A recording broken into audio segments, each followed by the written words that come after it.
all day, but we are two-sided pod. You need to rebut Good Lord, bud. all I say with all of your ragings. Tell me why I got red hair and ginger pubes. Tell me why you bitch and moan, it's all you do. Now it's time to get drunk and go on stereo. That's the two-sided way. Fucking John. Fucking John. This fucking guy. Ladies and gentlemen, boys and girls, children of all motherfucking ages, we are the Two-Sided Pod. We are here. We are fabulous. We are trailing off. We're trailing off like we're calling from a walkie-talkie. Folks. Oh, we got a little ghosty. We got Neil in the house. All right. Okay. All right. Secret identity is coming through. Thanks, everybody, for tuning in. There he is, the man of the hour, the man, the myth, the legend. God damn it. An afro like that doesn't grow on trees. It grows on gingers. That's what we like. How you doing, bud? All right, man. All right. How about yourself? I am doing just fucking dandy, John. Just fucking dandy.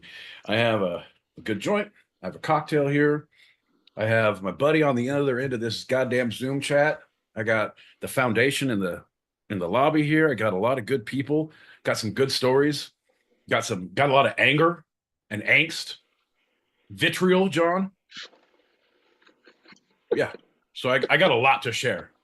I'm a caring nurturer, and I have a lot to share. Wait, who's the bestie on the Zoom chat? Am I not seeing someone? Hold on. Huh. What? What are you talking about? You said you got a bestie on the Zoom chat.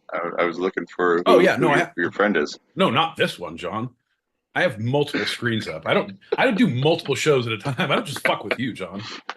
When you make it this big, you got to diversify. Rule number 1 when you're doing podcasts: do 2 at the same time, all the time. Fucking dip your toe in all those media streams, bud. It's pretty good. That's the two sides. It's the two different podcasts that you're doing simultaneously. Well, I'll go with it. I'll say yes and to that. I'll say yes. And in addition, I would also like to do more shows at the same time. I don't want to spend any more time doing shows, John. I just want more microphones. I want it to look like a fucking press conference after the fucking NBA championships. Just a fucking shit ton of mics up here. Like, Jesus Christ. Today is the best day of our lives. I don't know why the microphones automatically echo when you get a bunch of them together. Well, they actually do that, so that makes sense. But also, you have different headphones on. You have like the earbuds, the wireless earbuds, then the big old headphones. So you're hearing 4 different voices at the same time, and you're responding to all of them without anybody knowing exactly who you're responding to. That, John, honestly, if you folks, if you go back and you listen to some of the shows, if you listen to me talk, wouldn't it make more sense if I was actually on another show and I just tuned my sound in for this one? Because I talk fucking out my ass. Like, ridiculous.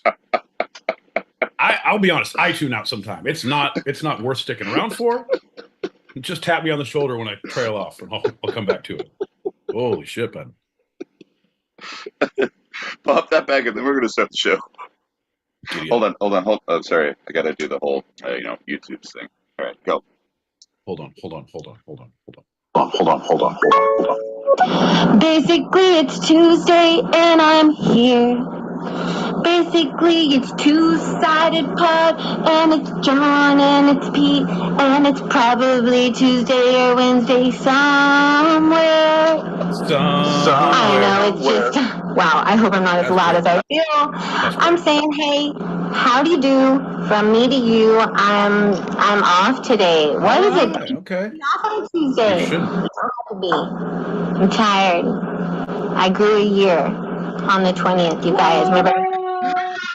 Podcast. It's the 2 and Pete and everybody else down here. Hi, Mona. Hi, Muse. Hi, is that Cosmic? Hi, Delicious, and everybody else down there. I'll be around. Comment number 1, and I'm signing off because I think I'm cute, and you guys are too. Oh, you are adorable. Happy birthday, love. So glad you're here. So glad you have the day off, man. Treat yourself. Gotta take a little time off for you. Celebrate that. Celebrate that. The scariest thing about visualizing being like some kind of NBA kind of press conference, like especially post, it's got to be like, you know, like streamed on like, I don't know, Twitter, like you, Elon, I'll never call it X. And the fact that it's got that kind of like, you know, post-game kind of feel and everything, all of a sudden you just got like a little girl, like a little baby, and it's like, is that your baby? You're like, I don't know. Just picking it up. Fuck, baby. Yeah, I can finish it. It's not the first baby I found. Next question. If it ain't fucking John Peacock and my boy Woo! is not impersonating a woman. Not today. Thank you for keeping manhood pristine and whole and sacred. Yeah. Both of you men. Are we not men? Hear us roar. Roaring. Hell yeah. For you. Fuck yeah. So much, but goddamn straight. I'm all this, man. The world is my urinal. I pee where I want. I eat raw meat. Listen to drum solos all day. Fucking work on cars. I'm all this, man. Are we not men? We are Devo. Are we not men? DEVO.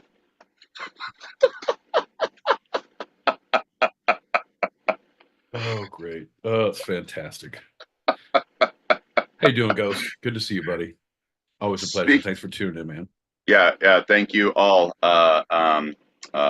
Faith and Ghost and Moan and who's that other guy? Anyway,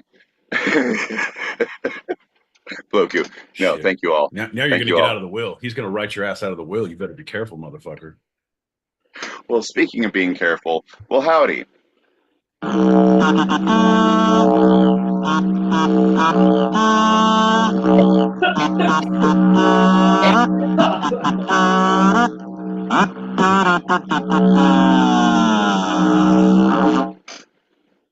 Not careful enough, John. Not careful enough. Somehow a kazoo still made it through. Not careful enough. I'm John L. Peacock out in Brooklyn, New York. I'm my boy Pete, still in Southern California. And you're listening to Two-Sided, a live recorded podcast where each week I challenge Pete with a bit of the two sides of life, the fun and the serious. Yeah, John, the me and the you, the right and the wrong, the yes and the no, the ebb and the flow, the push and the pull, the give and the take, the cat and the dog, the inner and outer labia, John. Sorry, I was adjusting my screen. That's all I could come up with. Sorry. I'll do better next time. I'll do better next week, I promise. Yeah, we believe you. Don't. I'm a fucking liar. Have you guys learned nothing? My word cannot be held.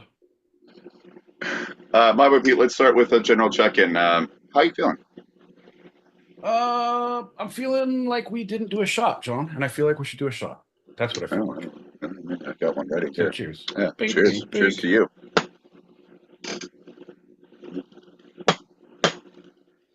Now, I'm feeling prepared, my friend. Now you'll give me a little podcasting room. How did I know that was coming?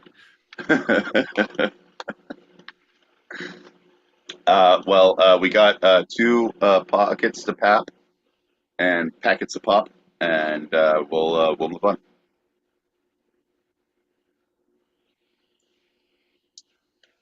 Out of disrespect, it's just I don't know what to say. It's just My head is going to explode. It's awesome, isn't it? Like just when you think that disrespect can't come any stronger, but the way I see it, we've only just begun. Welcome to the party. Hey, don't read my YouTube message out. Nope. And if you have to dox me, that's cool. I may go by other names in social media, so just letting you know. I'm with you. Not if somebody else seems like me, and look at Lolly be good. Right. Oh my god, she's worth traveling and relocating for. I'm just saying. Right, hey, I'm with you. Mona Lisa's here, and man, you guys just know how to bring the women together, huh? As you're not impersonating them, Right. Good on you. I fucking love R.K. Rowling for being her and what she's about. Hell yeah. Hell yeah. See, man? When he pointed out like that, yeah, we do have a lot of real sexy ladies around, don't we, John? Yes, we do. Yeah. Yes, yeah, we do. Yeah. Fuck yeah, we do. Have you met my lady friends?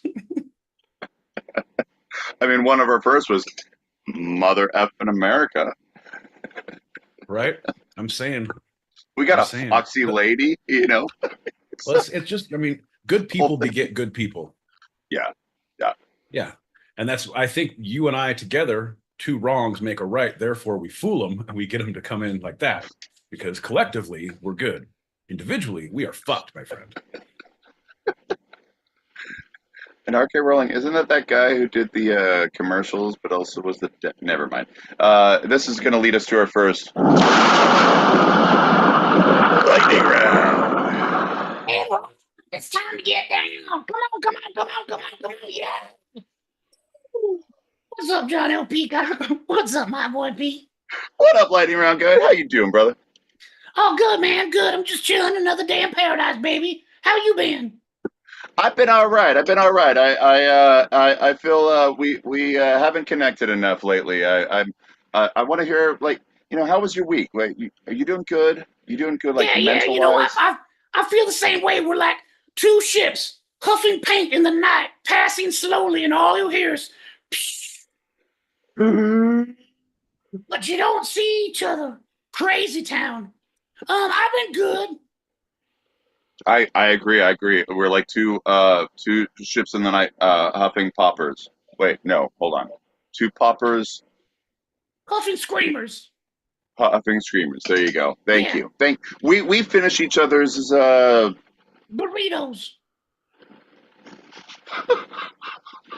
All right, well that reminds me, I got a burrito in the oven. That means I gotta drop kids off at the pool. I'll check you later. Bye. Don't say me something. Yeah, have a good one. Bye. See you soon. Crazy town. Fucking crazy town. These fucking guys. Am I right? These fucking guys. Anyone knows that the first lightning round of the episode is always a standard Q&A. My boy Pete, are you ready for the questions? I think I am ready for the question, John. I think I'm goddamn ready. My boy Pete, you watch the Westminster Dog Show? Bet your ass I watched the Westminster Dog Show. I got money riding on those bitches. Literally. This is a side question. This isn't part of it, but are they mainly female? No. They're male, they're female. They're all sorts. Okay. Yeah. All breeds? Yeah, all breeds. The different races come together? Toy breeds, it's a conglomeration. They bridge the international gap of canine. It's John, it's a beautiful sight to behold. Sometimes you're the pug, John. Sometimes you're the Dane. You know what I mean? Actually, I really do. Next question, my boy Pete. What dog breed do you want to win Best in Show that hasn't won yet? Ooh, that hasn't won. The English Bulldog. That hasn't won a Best won. in Show. I don't think not recently. They had a different of the bull breed, like it had a bully or something. Uh-huh. I don't know, man. You know what? That's what we should have. That's what we should do. Let's have a Westminster dog watching party. We can have a fucking betting line. The VIG is running. We'll lend money out for people. If they don't pay on time, we'll fucking go over and we'll rearrange their fucking goddamn furniture or face or something. I don't know. I mean, hey, that's what a bookie's all about, Right? What if I come over to your house and I take all of your squeaky toys? Then what will you play with, huh? What is an English bull? What category is that in? They're the not sporting. They're not toy. They're the one in between. They're the I believe they're called the couch potatoes. Taters. The tater breed. What other breeds are in that category? You have your Lapshire dog sitter. You have your Siamese leg wrapper. They have a small stout snout that gets in a lot for cuddling. And a stout as well. Yeah. You have your Portuguese long-haired pusher. They're constantly just pushing against you and getting hair on you. They're really good at seething. Yeah, they have a Portuguese short-haired, but they're not as pushy. So, yeah, it's a fascinating breed, John. Fascinating. I highly recommend dabbling into the canine arts if you have the time. Anyone who's interested, please drop me in line and I will share my knowledge with you. I should do commentaries for the Westminster. Oh shit, look at this fucking bitch. Tune into our show, we'll watch the Westminster live, and I'll just commentate the whole time. Oh, son of a bitch, that dog's ugly. Oh, who's a good boy? John, I think I might do that just for fun. So when the first dog barks, you hit play. It's just like the Dark Side of the Moon and Wizard of Oz. You're going to figure out at the Westminster when you hit play on the two-sided podcast, it's right at the lightning round, and that's when everything lines up. When you hit puppy pose, we're all in. Damn straight. Damn straight. You get a treat. Who said you can't teach old Gingers new tricks? I gave you the ding, ding, ding. I don't even know why. Next question. My boy Pete, what other animal-focused sports do you enjoy? Oh, John, I'm so glad you finally get into something I can really get behind. One of my favorite. Okay, I got two other favorites. One is dog distance diving. It's the best fucking thing ever. They have a giant pool and they have a big ramp and they have come on, and then they'll throw the ball or the frisbee off the thing and the dog and flies and they'll be like 19 feet, 22 feet. It's like, oh, and it's in slow motion. These dogs' faces are all fucked up, but they get the ball and they're so happy. John, it's the best thing ever. So they're not going down; they're going across distance. Yeah, it's long. That's it's long awesome. jump. I thought it was distance down. That's why I was wondering. Yeah. So it's long jump. That's a really good one, and that one's really fun to like smoke a joint and just watch these puppies. It's so fucking funny. Go, go, go! You get super excited. Go, go, go, go, go! Yeah, man. I fucking thought he was gonna get farther than that. Good boy. Good boy. The other one is the speed relay race, and they have it's like I don't know 25 yards or I don't know. It's like the distance of a gym, maybe like a basketball court, maybe let's like a half a court. It's like half court, and they have small little walls at the end of each lane that are padded, and on in the wall there's a little hole there you can stick a tennis ball like into the wall, and so you have dogs at one end and you have them run and they have little hurdles they jump over, but you have to do like 4 hurdles hit the wall, grab the ball, and run back. And then once they get back, the other dog can go. And there's like 6 dogs. And it's ridiculous. You get these little whippets and like greyhounds and just like unbelievable. These dogs are holy shit. It's awesome. With that, you got it. I wouldn't recommend smoking a bowl. Like it's too intense. So Wait, but you're saying you get those little whippets, so like that's pretty. No, you don't do those. Those are for the dogs. Oh. To the winner goes the whippets. You know, that old saying. Some say spoils, some say whippets. They're about the same. Yeah. Whatever, man. Either way, we're partying. This guy gets it. This fucking guy gets it. Final question, my boy Pete. How do you feel about competitive bunny competitions? You know what? I'm going to go ahead and I'm going to say I'm all for it. As long as the bunnies are willing participants. If they're getting a cut of the door and proceeds off the back end. If there's if they take care of the bunny's mental health and there's no concussion, there's a concussion protocol. That's one thing you need to watch out for. I don't want little bunnies running around with their heads hurting, John. What kind of a society we would be? You can always tell what a society is like by looking at the health of their bunnies, I believe is what. I think I'm paraphrasing. Anyway, I digress. Calaveras County frog jumping competition. I'm all for frog jumping. I'm with that. You know the Texas pig displaying competition, where it's not it's the person is as involved, and so they're super serious. They have to be super serious as they with this little stick they lead their pig around. Yeah. That all the county fairs and the state fairs around here, there's always like the barnyard area. Like you're in Orange County, you're in fucking LA. It's like here's the barnyard, but they have little betting where you can buy a ticket and you win prizes. But they have barnyard races, so it's like all right, it's a pig and a duck and a chicken and a little goat.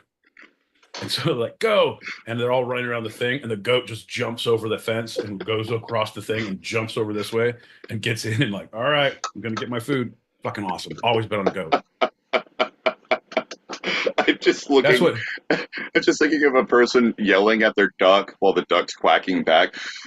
You failed! You did not do You're fucking lucky.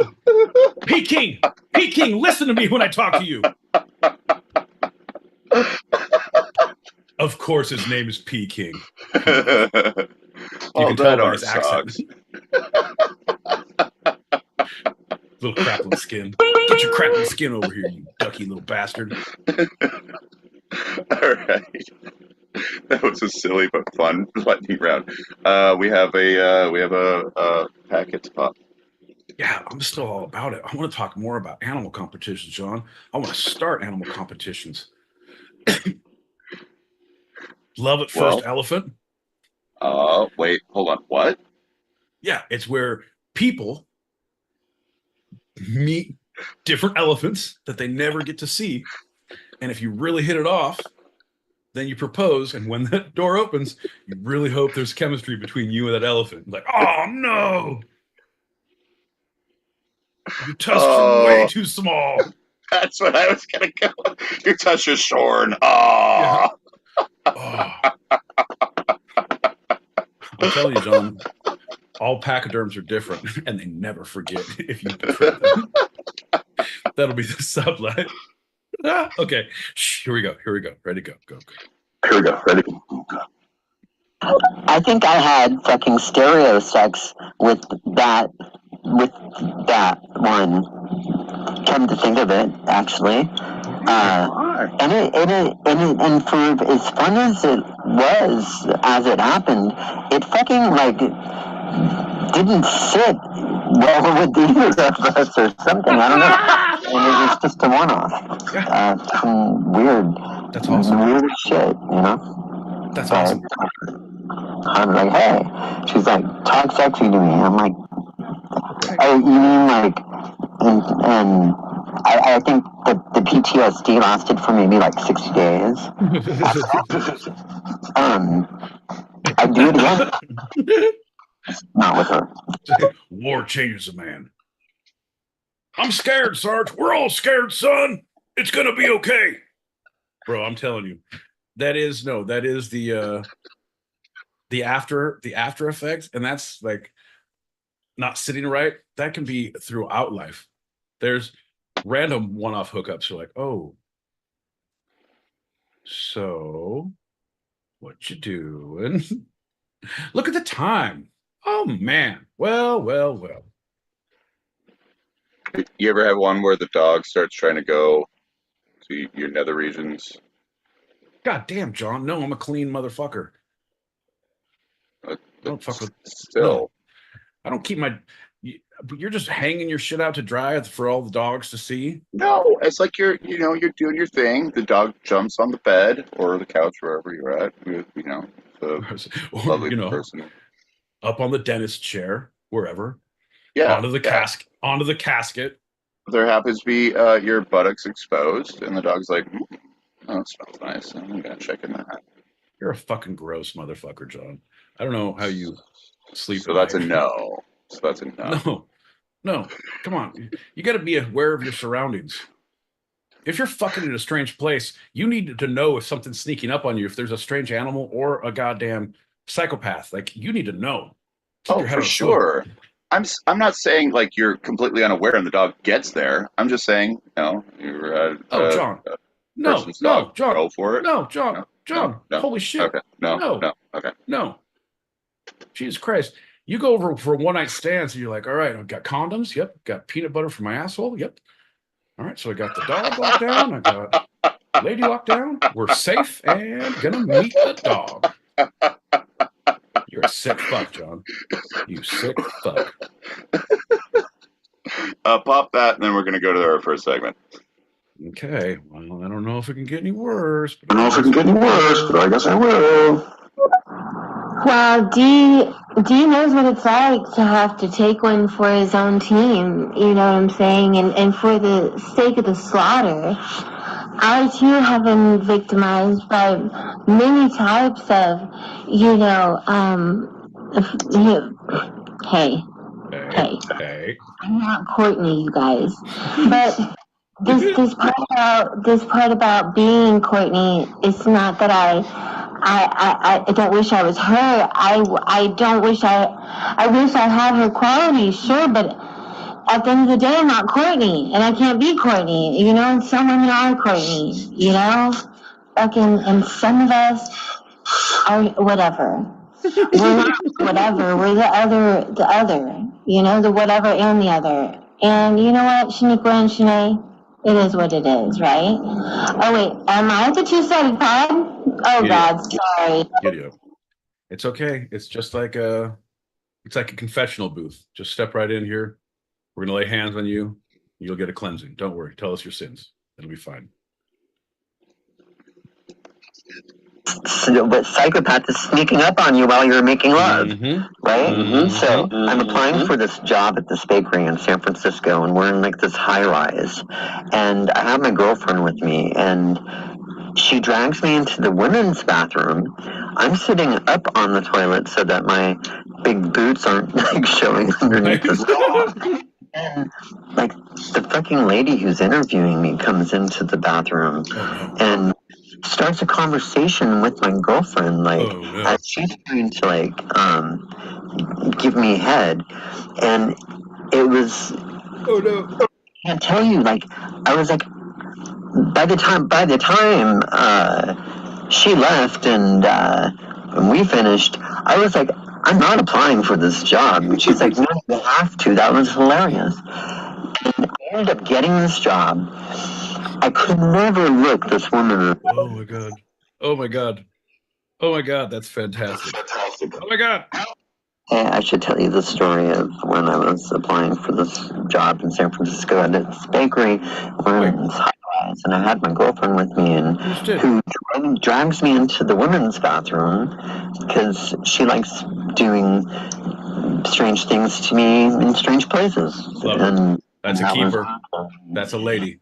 So the lady who's about to like interview me comes in and is in like the next stall, and she starts a fucking conversation with my girlfriend while she's trying to give me head. And I like by the end of it, I didn't want to apply for the job, but my girlfriend was like, "You have to. This is just too funny. You're gonna write about this someday, son." You know, I'm like, "You're right. Yeah. Yeah. I should probably." You need to. Shit like that. Those little moments. The stories are great, but you need to write them down, put them down on paper, because like the little details and the funny shit like will slowly slip away over time. Yeah. Yeah. Speaking of things slowly slipping away over time, let's do a shot and get to our first segment. All right. Sounds like a plan, Stan. Sibilance. Everybody, Sibilance. drink them if you got them. Check. Bink, bink, bink. Cheers. You're welcome for listening. Because we are going to talk about hobby horsing. Hobby horsing. Now, John, a little something I know quite a bit about. I wouldn't say I'm professional. Well, you know what? I might say I'm professional. I mean, I have been paid for it, and I can no longer compete in the Olympics. So I guess that is professional. So I do have a lot to say about this, but I'll let you take the lead. I'll keep my horses at bay until you let them loose. Dude, I both thought, I was like, I hope he knows about it because that'll be great, but I also hope he doesn't know about it because that'll be great. Right? Yeah, and right now, John, you have no idea if I do or if I don't, do you? You have no idea. But John, I'm just as excited as all these other people to find out. So let's just start it off and see what happens. And that's why I'm bringing up our first photo on the YouTubes of what hobby horsing is all about. This is going to be a rough picture. That's a rough motherfucking picture. Here's the deal, folks. What John is showing, for those of you not on YouTube, and I highly recommend you get your ass to YouTube. Get your ass to YouTube now. Do it now. He's showing a picture of a small child. I don't know, 10, whatever. Has a decapitated horse's head stuck on a stick, and she's riding it, the stick, and jumping over. What do they call them? A hurdle. Hurdle. Yeah. It's not a human hurdle. It's a horse hurdle. It's a horse hurdle. She's doing dressage. Like, ooh, look at her footwork. Look, when she runs like that, she's fancy. Fucking ridiculous. It's a goddamn sport, John. Some of the finest athletes in the world. Give me Old Blue. Old Blue we had to put out to pasture. I can't finish the race without Old Blue. A hobby horse is a more sophisticated version of the stick horse toy made for children.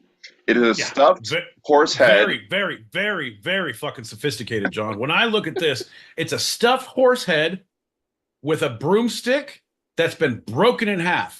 That's the sophistication. It's not as long as the fucking ones you had as a kid, because this is how you can run, motherfucker. How can you run jump. with this big old and jump and neigh, canter, lope, whinny? You can take a big old horse piss, probably. If you just whip your dick out and pee for like 5 minutes in the middle of the thing, like, hey, I'm a horse, it's fine. Not me, it's the horse. I think that's what jockeys do all the time. Could you get it? Could you get a genetically correct hobby horse with a little tiny stick, but there's another one going this way? It's okay, it's a boy. It wouldn't be great for competing, obviously. No. From the picture we're seeing now. And I'm going to go for studying. I mean, if you get that horse to breed with other hobby horses, think of the sire, think of the bloodline, John. That's true. That's true. All right. So it's made, the stuffed horse head, fabric of yarn and cotton stuffing, and they differ from stick horses because they're always handmade. So this, It's like the worst recreation of Godfather I've ever seen. the hobby horse sport originated in Finland, where kids and teens compete with their hobby horses in a variety of disciplines. Fuck you, Finland. You're way too happy if you're coming up with shit like this. What about real world problems, Finland? What about that shit? You wouldn't have hobby horse time if you had that shit on your mind, motherfucker. Ugh. Fuck you, Finland. Fuck you for bringing this to us. Sorry. I apologize to all the Finnish out there. We're huge in Finland, you guys. We just broke into that market, and now we're regressing. Every time I talk shit on Finland, we are fucked. We lost half our Finnish audience right now. So there's another one gone, John. Hobby horsing is slowly starting to make its way into the U.S. And there's the different demonstrations of hobby horse in parks across the nation. New York has a couple. L.A. has a few. And they're spattered throughout the Midwest. Because it's hobby horsing is for like young people who want to run and jump. You should have for the senior citizens like hobby mules, and they just like walk around in circles in packs around the mall. Oh shit, look at that herd of hobby mules. They were once some of the finest hobby horses the land has ever seen, Timmy. But then they got old and now they're at the local mall. They're hobby mules.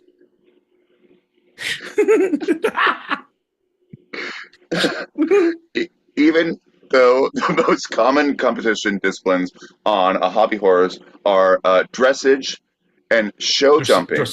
Dressage. Thank you. You're right. Mm-hmm. It is dressage and show jumping. Hobby horsing can be anything you make it. Right. Several focus on a lot of show jumping and hunter jumping, and also practice the dressage, cross country, western riding, and trail riding.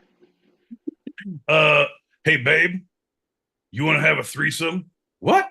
You, me, and Seabiscuit, my hobby horse. Come on, little lady. You can do anything with your hobby horse, John. My hobby horse, he goes scuba diving with me. He drowned twice. It's a seahorse now. It's a hobby seahorse. When I talk about one of my exes, her nickname is Hobby Horse. Oh, was that because she had the peg leg? No, it's because she was a competitor. Oh, that's pretty impressive because she fucking had a peg leg. Like, that was good. Well, right, yeah. It was awesome to take her on cobblestone streets. Sorry, go. From Huma. Hey, John, can you drift a hobby horse? Fast and the Furious 28 hobby horse style. It's all about family, Corona, and hobby horsing. From Huma. Huma is by Pete. Do you know what Huma is? I don't want to explain to you if you already know. I don't want to mansplain. Well, no, I do. I definitely do, John. I was actually part of the founding board, but I don't want to, act all pompous and shit. So why don't you tell the folks at home what Huma is? Ladies and gentlemen at home, for those who don't know, and it's not a different way of. It's not how the Finnish pronounce Oprah's name. Huma. No, it's Oprah. Huma. You get a hobby horse, and you get a hobby horse. Everybody gets a hobby horse. Look under your seats. Hobby horses for all. It's Oprah. It's fucking Oprah. Oprah. God damn it. Huma is a Finnish hobby horse family company founded in 2020. Their goal is to design and create high-quality hobby horses for the whole world. And they are one of the greatest creators of hobby horses for the hobby horse competitions around the world. Horrible. Imagine being born to that No, family. it's Huma. No, horrible. Imagine being born to that family. Your dad is fucking super passionate about fucking hobby horses. Dad, drop me off before we get to school. No, son, I'm going to ride you all the way up. Click, click, click, click, click, click. Stay close, my boy. Ah! No, Dad, it's pronounced Huma. Horrible. You're not riding a horse. That's two coconuts and you're banging them together. And that's a completely different thing. So the quote from Huma I don't even need to go to school. I'm going into the family business. Fucking horses, bro. It's pronounced Huma. Okay. Huma, bro. Quote, with a span of possibilities in hobby horsing, there is an enormous joy of taking your hobby horse outside for a ride with no pressure, no goals. No fucking pressure. Just let that bad boy run, John. Sometimes you got to let the big dog eat. You know what I mean? Let him get out there. Feel his wild oats. Let that clip clop take you, my friend. We don't put shoes on like this for nothing. These feet were meant for running, jumping, willy-nilly, all hibbity-dibbity, from park to park, glen to glen, across the mountainside, John. We will not be stopped. Puma. Just hobby it. Puma. Just horse it. By the way, shout out to Huma. They're obviously one of our new sponsors. Yeah, 100%. Huma, quit horsing around. It's hobby time. Huma, please don't sue us. Yeah. Huma, I'm sure our kids hate us, but we're making them money. Huma, they're finished. It's fine. Huma, I don't even like Gail. She's not that good of a friend. That's an inside baseball joke on Oprah, you guys. I wasn't sure if I was going to go Gail or Stedman, but I went Gail. And I feel like it was a good choice. I don't know. I think a couple people would agree with you that Gail was the good choice. Allegedly. Okay, so just writing. Quote, this is a quote within a quote. Would I go to the park? ... Maybe there are some friends with their hobby horses. ... We could go cross-country riding. ... Or just chill on the park bench. ... Or maybe we could make a few jumps over some low obstacles. ... Or over the bench as Eric does. ... Eric, maybe you fucking sly dog. That fucking guy, Eric. I've never seen Eric around a bench without him jumping it. You know Eric style. I mean, he just goes straight over the bench. There's no stopping him. There's no hesitation. No. There's only two speeds for Eric. Stop and bench jumping. 2 speeds. ... Or maybe Susie is there with her hobby horse that is always going in directions where Susie doesn't want to go. How do you... Okay, John, how the fuck do you do that? What kind of a low motherfucking self-esteem do you have to have where you make up a fake horse, but it won't listen to you? It's like when you're shadow boxing and you get knocked out, or you're pretending to hit a home run at home plate and run around the bases, but you strike out and go back to the bench like, oh, no. You were not hugged enough as a child, or you were hugged too much as a child. Either way, you got to talk to someone, man. Get that hobby horse under control. Who rides who, Susie? So the rest of that quote is... or maybe Susie is there with her hobby horse that is always going in directions where Susie doesn't want to go, comma, and we are all laughing, ... There's one more. Or maybe... Do you remember that time? Remember that time we were all jumping benches and Susie's horse took her to the street? She got hit by that car. We laughed. We were all laughing. We had to put her horse down, and then we put her down. We laughed. We took turns jumping over her body. We We laughed. We have good times. Hobby horsing. Watch your friend die in the street. ... Or maybe I'll just go home and plan that stable with wooden doors for my hobby horse. ... End quotation. You know what? I'm just going to go home, start my hobby horse up in the garage and shut the door. Let the hobby horse fumes take me, man. It's been a tough ride. Me and my hobby horse are going out together, Kimosabi, riding off in the sunset. I'll never forget the old look that Susie had in her eye when that big rig was barreling down on her. An old sugar cube went the other way, right in the oncoming milk truck.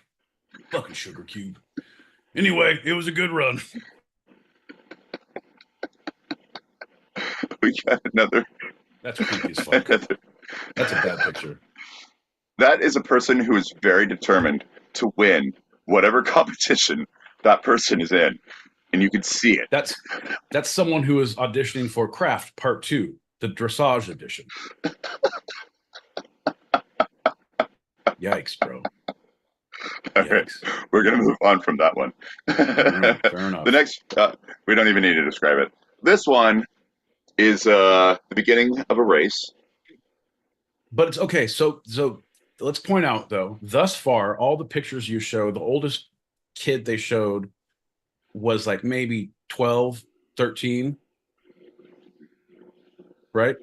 But they have fucking adult competitions. They are grown ass fucking tax paying adults who ride mini horses at the park.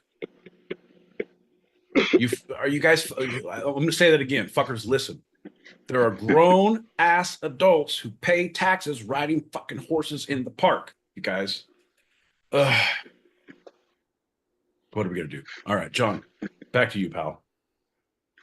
All right. For some reason, I'm noticing that our thing is only doing one of us at a time. So I'm going to. Hey, Vamp, real quick. Vamp, come. Okay. You could have done this while I was saying. You're not listening to what I'm saying, but I don't know what you're saying. There's one of us at a time. It's very. No, it's just going to be one of us. It's just so never mind. Don't worry about it. All right, keep reading. Yeah. More reading. From hobby slash dash horse. No, I want to get it right. It's dash hobby-horse.com. From time to time, you hear the opinion that hobby horse is just a toy and has nothing to do with sports. This is a misconception. Hobby horsing is a combination of sport, hobby, and creative play that has gained widespread attention in recent years. To the death! My kingdom for a hobby horse! It may surprise you that hobby horsing has a long tradition. It originated in Finland around 2002 and spread to Finland. Other countries within a few years. That's not a long tradition. How are you going to say a long tradition? It's been less than 25 years. It's a long-ass tradition. You know, back in the old Druid times, I believe it was Jesus Christ when he rolled the stone away and he trotted out on his hobby horse and says, "Et tu, Brute?" I mean, I'm paraphrasing. I don't know, John. Did you know that when Noah came, right behind the lions were two hobby horses, male and female? That's how they bred them in Finland. No, it's in 2002. Holy shit. Yeah. They were actually right when IKEA hit big. They started selling meatballs and hobby horses. Yeah, they could export them to Sweden. Yeah, it's perfectly fine. They're all the same people, John. They're all blonde hair, blue eyes, too happy. Scandinavian. They don't have real world problems, John. No, Scandinavian. I won't do it. Let's do it. Yeah. Go on. Do it. Charlie Babbitt. Attica. This is why I want the hobby horse section to come from the people who love it, because I don't know enough about it, and I realized I couldn't paraphrase. I couldn't take their information and change it. That's why I'm using quotes all the time right now. Horrible, John. Well, let me do the paraphrasing, pal. You know, there's certain things we're good at. You're good at writing things down and reading them. I'm good at making shit up. So let me take this. Let me run with this one for a little bit, okay, pal? Uh-huh. What I'm thinking. First off, I was going to get everyone axes for Christmas. We were all going to have axe throwers, just fucking settle any argument or celebration with axe throwing. But now, John, we're all getting fucking hobby horses, and if we don't ride them into town, we'll be John's the Brooklyn Cowboy. Howdy, ma'am. Look at the horse in the background. There's a picture of two little girls in a field and a horse in the background judging them. Like, fuck you. What'd you do to my ponies? Why'd you take their heads off? You guys are assholes. Look at him. He won't even. This is from hobby-horse.com. This photo is an older sister teaching her younger sister to start hobby horsing. She's an accomplished hobby horser, by the way. The older here's how to be stupid. You're out of England. Hello, love. Here's how to be stupid. John, it's the whole idea that, hey, you can take your hobby horse to the park. You could sit down. You could run here. You could go there. It's just like, hey, man, you guys like smoking meth? Yeah, you can smoke it in the park. You can go up to the mountains and smoke it. We can just sit on the bench. We can smoke it and then jump the bench. I smoke it and then I'll run in the street. It's crazy. It's just stupid fucking John. It is just. I love it so much. Thing. I think I want a thing. I'm gonna get you one. You're gonna get one. John, this is a handmade. It's actually real hair from a real horse. Here's the rest of the horse that we cut it from. Horrible. When I have my park meth, I always jump over the bench. But when Susie has her park meth, it takes her in a direction she doesn't want to go. Yeah. He never jumps over the park bench when he has my park meth. What's wrong with this park meth? And that's when there's problems at the home stable, John. People start second guessing their home meth versus your park meth. Crazy. In most European countries, it has experienced its greatest development in recent years. We value more than ever the time we spend together in the fresh air and with friends, as well as the promotion of creativity, gymnastics, dedication, responsibility, and love for animals. End quote. There's no fucking animals. There's no fucking animals. There's no animals. It teaches tolerance for other religions. There's no fucking religion. It teaches us animal husbandry. There's no fucking animals. We are tolerant of vegans. Fuck the vegans, and there's none involved. We also promote CrossFit. No, you don't. All these things you're just saying, they're not really there. You're just a bunch of fucking idiots running around with a fucking stick between your legs. Take the head off, put a little fucking thing on the end, you can play Quidditch, you dumbass.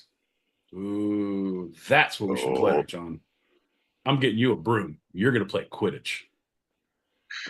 Before I move on, I think there's a question in the YouTubes that I'd like you to answer. I said that early on, John. Didn't you? Oh, no, I didn't catch it. No, I don't listen to you all the time, man. No one does. John, come on. No. We all drift in and out. Hey, bud. Yeah. That's when we went into the Fast and the Furious whole thing about drifting. Oh, that's why you did that. I was kind of confused. I was a little confused about that. Yeah, because I said, can you drift with a hobby horse? And I said, oh, it's all about, John. No, didn't catch it. I would say like you're like a big dumb animal, but you're like a big dumb animal's head on a stick that's tiny that a fucking idiot is running around with between his legs, jumping over shit. You fucking half a horse. So the first professional tournaments of hobby horsing were organized in Europe in 2022, gaining international recognition in a very short time. There are now several. It took 20 years since the inception, John. That's not very long. That's a long time. These kids weren't even born, and they're champions now, John. Look at them. Fucking athletes. We call her Seabiscuit, and that one the old nag. Yeah, we do, actually. There are now several clubs and even associations that organize, support, and develop hobby horsing as a sport.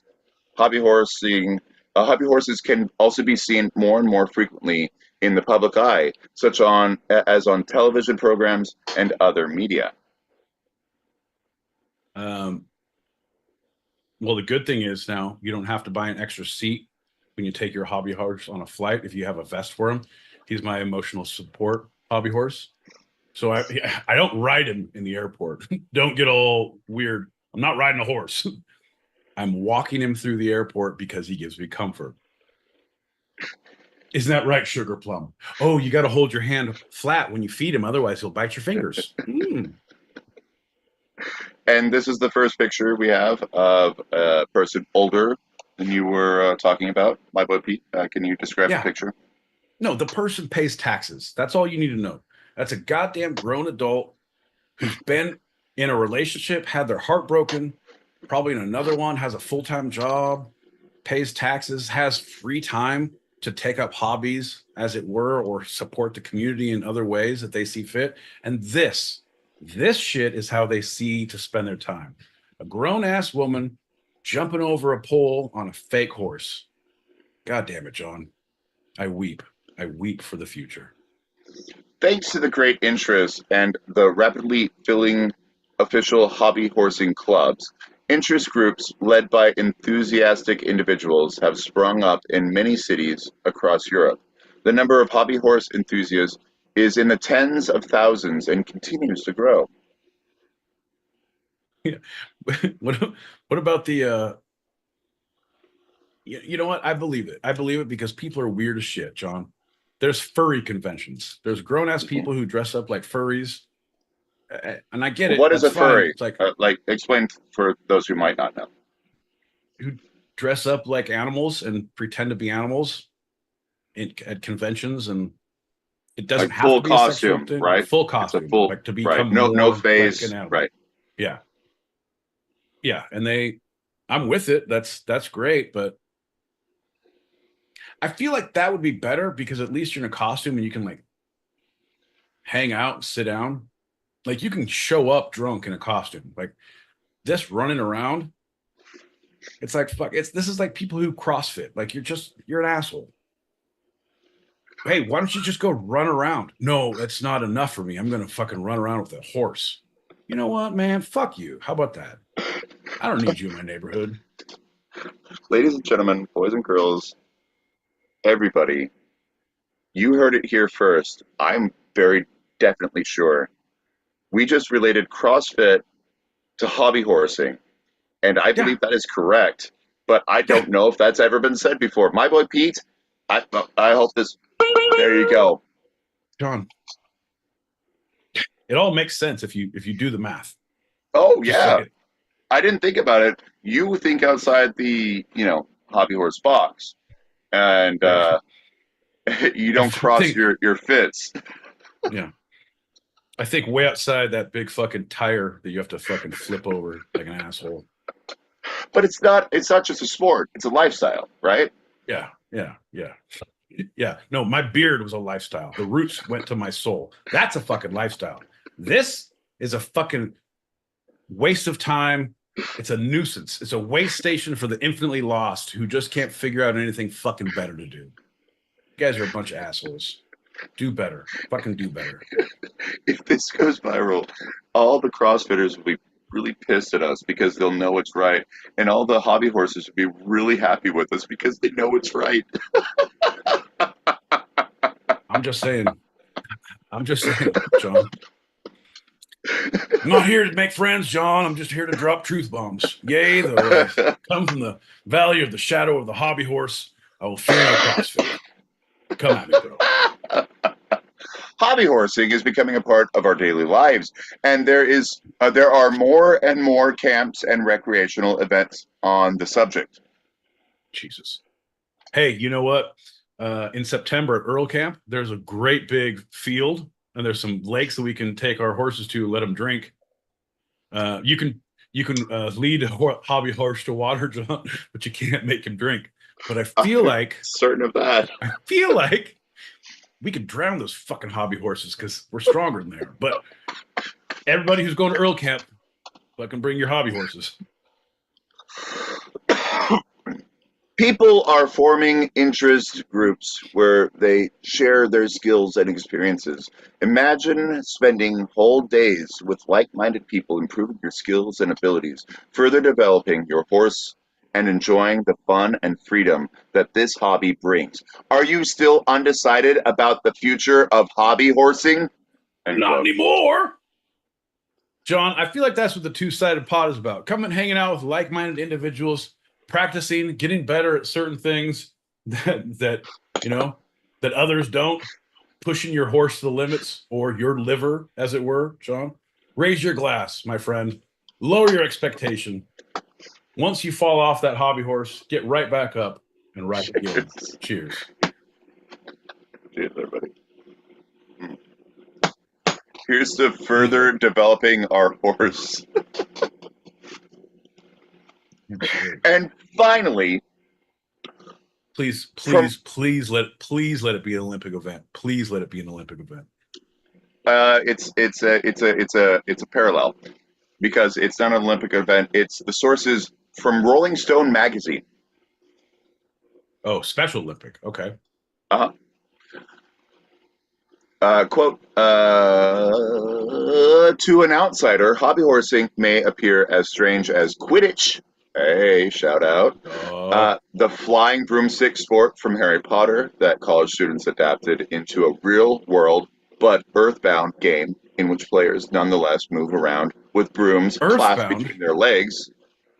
What, they don't fly? Aw, John, I got season tickets. I'm going to sell them because that's bullshit. I wanted to see flying. I was Ravenclaw all the way. I was drinking White Claw all the way to the stadium. This is bullshit. I'm a little drunk, and I had low carbs. Even the Finnish Hobby Horse Association acknowledges this. Quote, those understandably, fucking fins again, John. Those fucking fins. They keep popping in their Finnish little heads. All right, sorry. Are you finished? I'm finished. Quote, quote, understandably, many of those who have just heard about our hobby are more or less confused, end quote. The group's website says. Imagine how my kids feel. They're being born into this goddamn Huba steak. Junta? It's a hobby horse dynasty, John. It's been in the family it's been in the family for a generation. You mean generations? No, a generation since 2020. Really, really big. People love it. He's dyslexic. It's actually ought to. Don't worry. Accordingly, when videos of hobby horse routines go viral online, as one did this week, bafflement they're not for the reasons that you, as a hobby horse enthusiast, think they are. We are laughing at you, not with you. Ha said the non-hobby horsist. Bafflement and ridicule tend to follow. Woo! Look at that big horse. Hey, horse, why the long face? Woo! In this case, days, John. A hobby horse rider shared a TikTok of herself struggling to catch her breath after competing at this year's Slovakia Championships. Well, it was not as impressive as the girl who shared a TikTok of herself trying to catch her horse after one of the races. It was crazy how it ran. Hobby horse. She meant the clip to demonstrate that while the pastime, quote, looks easy, it requires significant athletic exertion. Commentators didn't buy it and accused her of over-dramatizing the difficulty of the sport, while many objected to even categorizing the activity as such. Granted, all right. But unless you're a CrossFit asshole, and I'm guessing that most of the people disapproving and giving shit are not CrossFitters, they're just trolls. anything you think is easy that is like, you're not going to breathe hard for that. Hey, next time you're at a fucking kids party and there's a bounce house, hey, that looks fun. Go in there and fucking jump for 2 seconds. I dare you to jump for 60 seconds. You're going to shit yourself and throw up. It's awful. Speaking of shitting yourself and throwing up, is it what? I don't want to speak out of class, John, but why don't you go ahead and describe what we're looking at before I start making comments, because I could get myself in trouble if I don't watch it. So you go first, and then I'll go next. A German hobby horser who won a championship and celebrated with creating this photo of himself in a bike helmet. As you know, you're a competer, you don't want to hurt yourself. And the gold, what is that? Medallions, medals. There you go. Medals. 2 of them, 3 of them with a silver. No, we don't need to go in that much detail, John. I just need you to get through. So we're just gonna say it's a German winner. We're just gonna say that, and that's all we're saying. That's all he is. That's it. John, you know what I'm getting at. That's all he is. He's just a German. Yep. Just a fucking German? Holy shit, you guys. If you're not on the YouTube yet, click up and you got to see this picture, because this is not a fucking German. This guy is missing half a chromosome. There's like, it looks like the helmet is not there because of the fucking hobby horsing. It's there because of the day-to-day life choices. This is a guy who has a cork on the end of his fork so he doesn't lose an eye. A mustache like that only comes around once in a lifetime, and it should not again. But holy shit, it is special to say the least. So this is the kind of person I see that would be a champion in this sport. Go get him, Tiger. Accordingly, when videos of hobby horse routines go viral online, I did that. Hold on. Yep, right. So there's an upside to the exposure. Says Nele, I practice this. Nele Norbach. Yeah. An 18-year-old. I actually did pretty good. An 18-year-old hobby horse rider and content creator in Germany. Widely shared videos raise the community's profile and draw in curious newcomers. Quote, on social medias, there were hardly any videos that you could learn from, Norbach says, as of the period of 2017. See, but there's there's weird fucking people everywhere. Like, you don't know you like something until you see it. Like, this is fine. You can go on to YouTube and you end up in a weird fucking rabbit hole and watch goddamn people ride sticks around and jump over things. Like, I think I like that.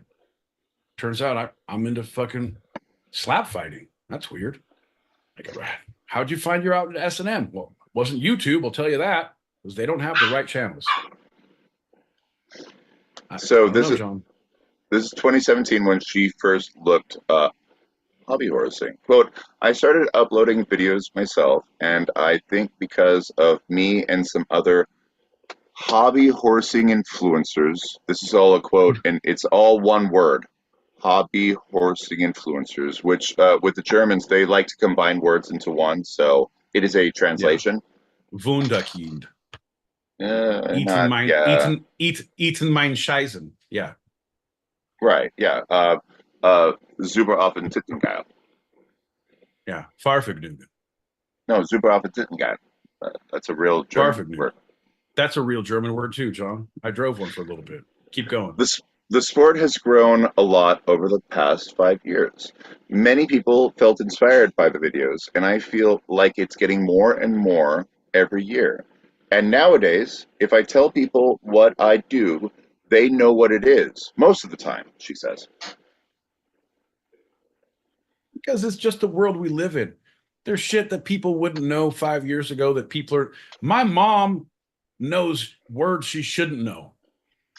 Like, fucking ridiculous. She saw some joke and she's like, do you know what pegging is? I'm like, Mom, Jesus. Yeah. Gross. Why?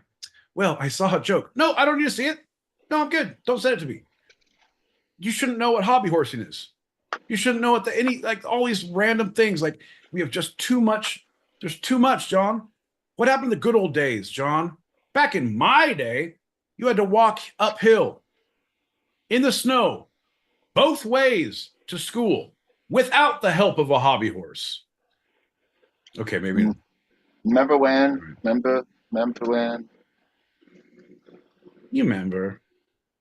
Back in my day, we used to tie a potato to our belt. We called it a belt potato, and it would remind us that we didn't have any sprouts. And that's what we used to say, no sprouts for a belt potato. Anyway, we were walking bound to Shelbyville with our belt potatoes when there was no sprouts left.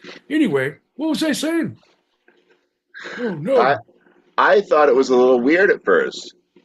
Norbosh admits when describing how she discovered hobby horsing on YouTube at the age of 12. Awesome. She's like, that's the kind of person you need for a cult, or you look for on like dating apps. Like, right?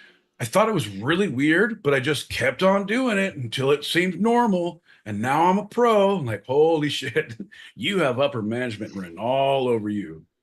Oh, I mean, here's the rest of the quote. But after a while, I just tried it out and I immediately enjoyed it. I was able to convince my parents to buy me my first hobby horse. It won't eat much, Ma. I'll keep him. I'll put him to bed. If he does get hurt, I'll put him down. I swear, Ma. He'll live outside. He won't even make a mess or nothing. I also started my YouTube channel and posted my training there. End quote. This is 12. Step 12. She's now 18. Gross. That's horrible. I tried to train for the first 6 months, but then I realized a steady hand is more influential than a kind word. So I asked for a whip for my birthday. I beat the shit out of myself. Training went well. It's like you're doing the flatulations from the fucking Hester Prynne, the Pearl of Great Price, the fucking Scarlet Letter. Pearl of Great Price. There's some Mormonism in there. Well, that's her name. That's because her name is Pearl. Her daughter's name is Pearl because she names her after the Pearl of Great Price. I know, but yes, I know the Mormonisms, but the Mormons took all the good stuff they knew from Nathaniel Hawthorne, John. That is true. Yeah, the witch hunting, the Pearl of Great Price. Yep. Fucking holy underwear, all that shit. You know, it's fireproof. I don't know if you knew that. It's fireproof. Well, it's fire retardant. You look pretty retarded when you're on fire in that underwear. I've seen many a Mormon. No. Yeah, no. Stop it there. No. Just get to go, but only half the time. Only half the time, because you might be a Jack Mormon. Okay, so let's see, Norbosh. Here we are. She's 18. Now trains 2 to 4 times a week, and more often of late, as she will be competing in the Finnish championships this weekend. That's some bullshit. That's such a broad. It's either 2 or 4 or lately more. There's only 7 goddamn days in the week. It's either 2, 4, 6, or 7 or 1. But I'm doing something. Sounds like you got some commitment issues there. Sounds like you're fucking playing fairy tales with your goddamn training and your goddamn horsing around. Listen, she's a YouTube influencer. You don't want to mess with the image. And so you say definites even though there's indefinites, right? That's true. Like we are on every single week, Tuesdays, not Thursdays anymore, but Tuesdays. Pacific. I wonder if she needs a coach. I could be the Bella Lugosi of that fucking dressage. My little girl, you need to run faster. Pick up your knees. I'll get a jumpsuit and a fucking golf court. Follow her around. Bella Lugosi? No. Oh, no. Bella. Yeah. Who's Nadia? I was just watching all the Olympic shit. Nadia Comaneci. He was Bella. Not Lugosi. No. Hey, John, we've established that. keep on running back to that. John, if we're talking horror movies, your choice of outfit is horrible. But no, I feel like, no, you know what? Fuck you. I'll be Bela Lugosi and I'll fucking train these goddamn hobby horses, John. That's what I meant. That's what I said. Fuck you.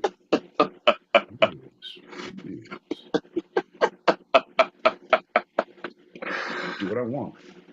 I thought it was a little weird at first. I know I already said that, but I wanted to say it again. In the summer. Oh, wait, no. Yes. Germany hosts plenty of tournaments as well. And as she's, competing in the Finnish championships this weekend. But Germany also hosts the tournaments and will soon have their own championships for the first time, she says. Quote, in the summer, I usually go to 1 or 2 tournaments a month. In winter, it's slightly less. Most of them are organized by private persons, but sometimes they're also sports clubs. Nurbosh explains. Sometimes I have a patron who pays me a lot of money, and I go to his house and I jump over his furniture for $10,000 in one night with my hobby horse. It's a living, but that's the off season. But it helps with my training. How else am I going to get those embroidered saddles that Little Biscuit so deserves? I just want to say, Nurbosh, congratulations on all your successes.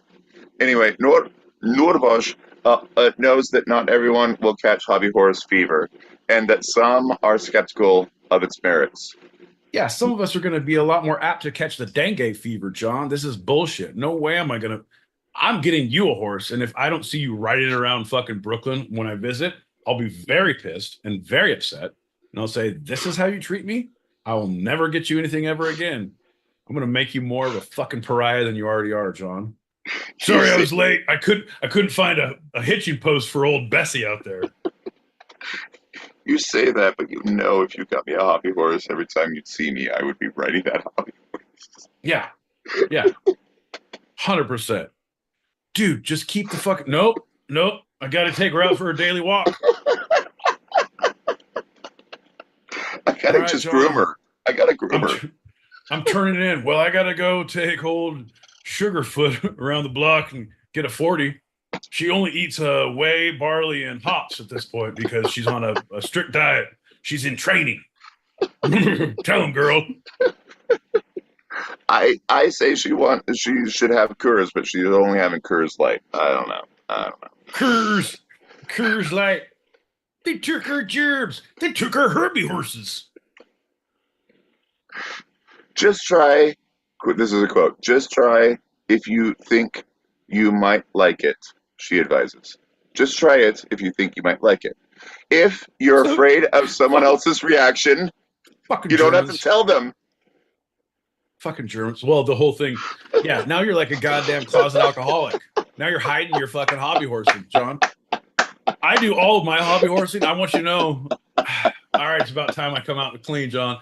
I've been secretly hobby horsing for about 1.5 years, but I only do it in the car because my horse likes to go fast. So I get in the car, stick the stick between my legs, and stick its head out the window, and we fucking just roll, baby. How many horses in that? How many horses you got? I got 1 hobby and about 280 under the hood. Our mutual friends out in California have told me as such. So this is actually an intervention. My boy Pete, we need to talk about your hobby horsing addiction. Man, I can stop hobby horsing whenever I want. Yeah, I hobby horse a little too often, a little too hard. But I like to have a good time, man. You gonna fucking judge me because I get a little fucking crazy with my horses? I go clomping around. I take care of them mostly. Come on, you guys. Don't be dicks. That's fine. You know what? I'll be back. I'm gonna go put this bad boy out to pasture. Back. I swear to God, I'll be right back. Hold that thought. Come on, boy. He's hobby horsing right now, isn't he? He's hobby horsing right now. Oh no! It's fine. Let's go. Yeah. Hobby horses, come on, hobby horses. All right. Hobby horses away. Hi-yo, hobby. Fuck your couch. If you're afraid of someone else's reaction, you don't have to tell them. And if you don't like it, you can stop. It's normal to What the feel fuck weird. is this? This is a What the quote from fuck is her. this, John? This is her John, quote. no, John. We can't just use this quote without a goddamn disclaimer. You can't just say random things that German kids say on this show. John, we hold ourselves to a higher standard, John. Let's give the people a little bit of clarity and a little bit of a disclaimer, and they have a way out, right? So let's go ahead and say this is not about hobby horsing. This is about anything in life. You definitely should try it. If you don't like it, you can stop. No, John, shut the fuck up. You should try it. Definitely just take half at first. Whatever it is. Whatever you think of taking. You can stop whenever you want. And the whole thing is don't tell anyone. If you really like it, their reactions. yeah, if that's the thing, is like you can't show up like all dusty from a trail ride at church. Like, where were you? Oh, why are you wearing chaps? I'm holding these chaps for a friend. Like shit like that is going to get you caught. But be careful, be safe, all consensual, giddy up. Okay, I'm going to say this quote in completion one more time. But everybody, I fucking dare you, John. No, I fucking dare you. Here's the deal. No, here's the deal. But I need you. No, what I need you to know, right? What I need you to know is you gave me carte blanche to say whatever I want at the beginning of the show. You're like, hey man, just fucking feel free to take over and interject and use your words to extend and elaborate. And I was like, I took you at your fucking word, you ginger. I took you at your word. Do not backslide on me. Oh, I'm not. No, I'm not. No, I'm using what you just said, and it's beautiful. So, All right. Ladies and gentlemen, the quote, I've already started. You know about half of it. But I want everyone to think not necessarily just about hobby horsing, but about anything you might be addicted to. All right. Here's the deal. I know a lot of people out there, your imaginations are shot at this point. We've given you too much to think about. So I'm going to give you some examples just to really put that in your mind, okay? They're not in order of vices or in the way that the Lord sees your sins. They're just random things that we're coming up with off the top of the noodle. Here we go. Ready? Drinking. Sex. Gambling. Eating. Coveting thy neighbor's wife. Criminal mischief. That's my favorite. Heroin. Adult language. Heroin. Heroin. All right. I think we're ready. It's a little inside baseball anyway. I think we're ready. Tell me, John. Quote. Just try it if you think you might like it. If you're afraid of someone else's reaction, you don't have to tell them. And if you don't like it, you can stop. It's normal to feel weird at the beginning because when do you ever see someone riding a hobby horse, fill in the blank? But after a while, you will get used to it and maybe you will see how much fun it can be. End quote. I wish I would have listened to the quote first and I would have given much more of a vivid picture because I would not have been so broad in general. I would have been more specific. I would have been very pointed. I would add more. Like, first off, like think of that in terms of anal. Think about that in terms of living without buttons. Vintage Barbie doll buying.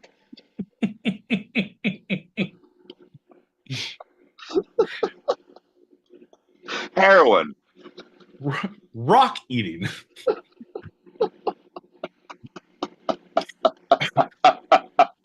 Oh my God, dude. I want to do it one more time, my boy Pete. I want to do it one more time. All right. Everyone, yeah, okay. We got to do a shot. Let's do a shot. And everyone, at this point, we're talking about specifically Hobby horsing. hobby horsing, but also heroin, anal, living your life without buttons. Yep, I think those sum it up. That's the rule of three. Let's leave it at that. Cheers to you, John. Cheers to you, buddy. Bink, bink, bink. And you thought we weren't going to have any fun tonight. Shame on you. Shame on you. Norbosh. I just want to say the name. Going to move to the quote. Quote, just try it if you think you might like it, she advises. If you're afraid of someone else's reaction, you don't have to tell them. And if you don't like it, you can stop.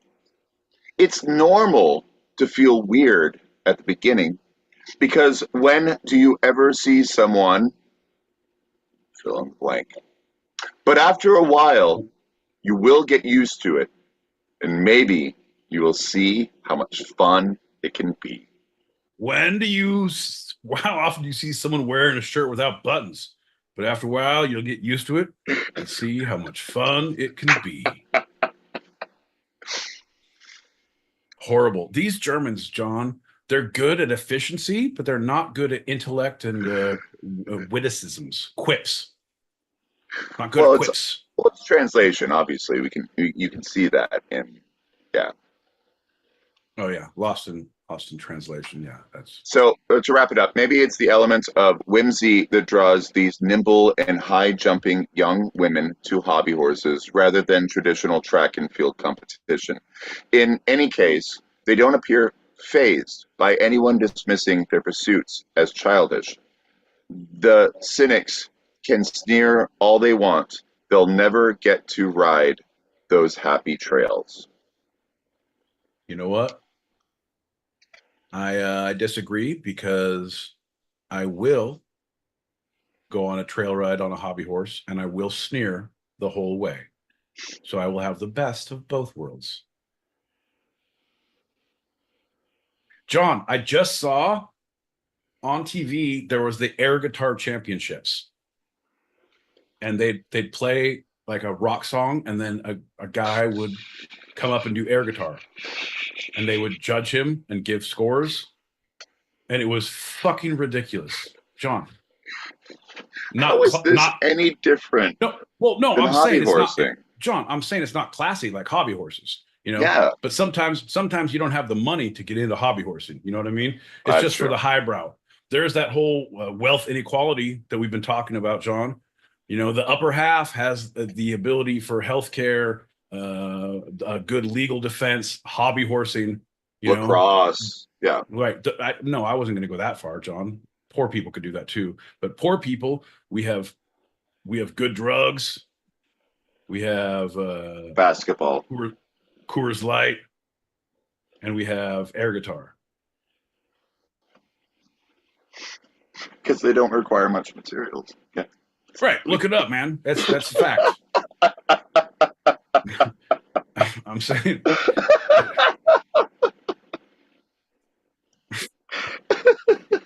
Folks, this has been a public service announcement from the Two-Sided Pod. We're every Tuesday to open your minds and close your ability to hear anything. I'll just trail off a niner. Well, I'm gonna continue with the script I usually never read. There's more Two-Sided out there. We are currently recording each episode of the Two-Sided Podcast live on the Stereo app every Tuesday, starting at 8 p.m. Pacific, 11 p.m. Eastern, which is also live streamed on our YouTube channel, handle at Two-Sided Pod, all one word. We're on Patreon, Instagram, and Twitter. Again, it's at Two-Sided Pod, all one word. We also have a Gmail for anyone to suggest a topic or to come on to our open chat stereo shows, two-sidedpod@gmail.com. And finally, our podcasts have gone viral. You can listen to Two Sided on Apple Podcasts, Amazon Music, Spotify, Anchor, and wherever you get your podcasts. We'd love if you follow and rate us. Won't hurt you. It'll only hurt us. No. While you're rating us, you might as well give us 5 stars. What it won't Pete hurt just you. said. It'll only hurt us.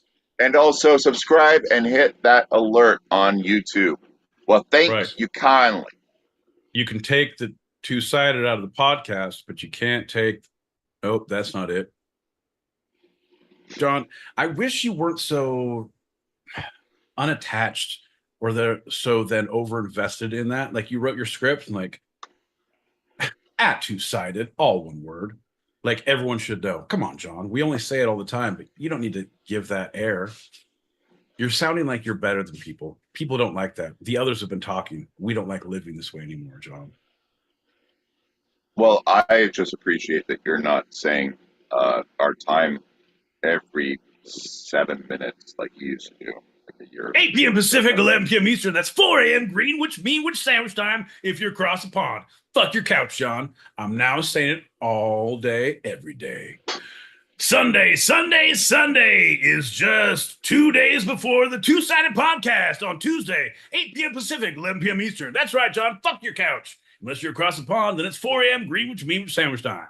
Also, on Wednesday, which is 3 days. Yeah. Right. John, here's the deal. The equator has never been my friend. John, the Tropic of Cancer, on the other hand, big fan of. But I don't like time zones. I don't work well in those high pressure situations. What you do work well with is our YouTube and our stereo. So I know we got messages. And we got some packets pop. Yeah. Is there anything on the YouTubes that I haven't really been? We got. Well, there was a couple. We got Ghosty coming in a little bit. Ghosty was in here. Right up, Ghosty. Yeah, throwing some horse names in there. There's a Prince Charles, sorry, King Charlie Horse, and Raggedy Ann's ass kid. Gotta love that. Yeah, so anyone who's here in the stereo streets, you can click that link above your heads and see us on the YouTubes. Yeah, no, that's all I got, John. I got no more with this. All right, pop those packets. Here we go. Record, like, after telling the story the first time I looked down, and it didn't seem like it recorded it. It was like, hold it for 3 seconds or longer next time, hot shot. And I'm like, God damn it. And then, so, anyway. Now what? John Peacock. Mr. Peacock. How are you? Giddy up. I don't have that fucking little riding helmet and tan, what do they call them? Chompers? The pants. Yoga pants. Yeah. The ones that make your ass look big. Ooh, you can see your ass from behind those pants. No, those are just pants. She's English. How come they do that, John? How come you have English and you have the big puffy pants on the hips, and then Western, you just have assless chaps? What does that say about our... Yeah, it says good things. I like that. Good job. Let's crack a record. Oh, shit! Fellas. What up, MFA? I'm salty. I am the salty. How you doing? How you doing? Always good to hear your voice. Always good to see you. My friend Leaf in grade school would ride his sister's hobby horse straight over the fence, like into that hippie's farm. Okay. And there was always good grazing in that on the other side of the fence. Indeed. Grazing was greener on the other side. That fence, anyway. Ain't just a clever. Yes. I think his sister was like Floletta or something. Ain't just a clever phrase, man. It's the truth bomb. Hey everybody. Yeah, this reminds me of a girl I knew once. She also had her own horse. I met her at horse camp. She was really stuck up, full of herself. It wasn't there to learn about horses or anything. She had her own at home. She was really there to just suck summer school dick, right? Well, regardless, Mustang Sally taught me how to suck the best dick I've ever sucked. And you know what? I got Mustang Sally to thank for that summer experience. Summer camp with freaking Mustang Sally. You know what? Got yourself a lady with a horse. Better slow your Mustang down. Mustang Sally now, baby. Whoo! You've been sucking dick all over town. Ha! Mustang Sally. How? I love it. Yeah, no, I'm a big believer in that. People who have horses, like they're a lot more in tune with the world. Rough hands. I like that she brings a bridle. I like that she has whips. I'm just saying things now. Hi, Dharma Ghost, Sagittarius. I expect things best through planchettes and Ouija boards and looking for that special Mrs. Ghost that comes complete with 6 bridled hobby horses. Giddy up. Pulling her chariot of mice and pumpkins. And, okay. About to strike midnight. Such a dream that comes true every night. 20 years of rejection by the Special Olympics before they just fucking went, nonprofit and then DIY, fucking, Where are you going with this? Where are you going with this? Oh, that's I love it. I love it. I'm absolutely on side with this freaking fiasco. Hobby horse is an actual sport. Right? What the fuck? Should my jackass neighbor running around on this hobby horse, making all the noises, being an asshole? 100%. This really reminds me. This would be a category for the World Games. Yes. Ever hear the World Games? I am today years old, learning about the World Games. That's awesome. Apparently, they originated in the 90s. It's absolute chaos. The world is crazy. It is, man. Frickin' segment. I'm saying. Well, it turns out we got a little horsey friend for you. Don't worry, he doesn't eat much. You can keep him under your bed and we'll ride him in the afternoons. Say hello to your new little friend, Glue Factory. Oh. And a hush fills the room. Clip clop, clip clop, clip clop. John. This is seriously. If they weren't expensive, John, but I feel like they're going to be expensive. I feel like if there's a family that makes them, they're going to be fucking expensive. If they weren't expensive, every motherfucker would be getting one. Like all the motherfuckers would be getting little hobby horses. Hey boys, you want to go for a ride? Well, I was really worried when he went through his midlife crisis that he was going to do something stupid like join a motorcycle gang. Well, he joined a gang, but they just ride around the countryside. Clip clop, clip clop. We can't keep coconuts in the house to save our lives, though. Some bullshit. My boy Pete, my boy John, how the fuck you doing, son? Yeah, that's what I'm talking about. And another thing with Dave. Oh man, Dave, my man, Dave. Good people, Dave. That guy, like he is good on posting, John. I feel like we're like terrible. if you were better.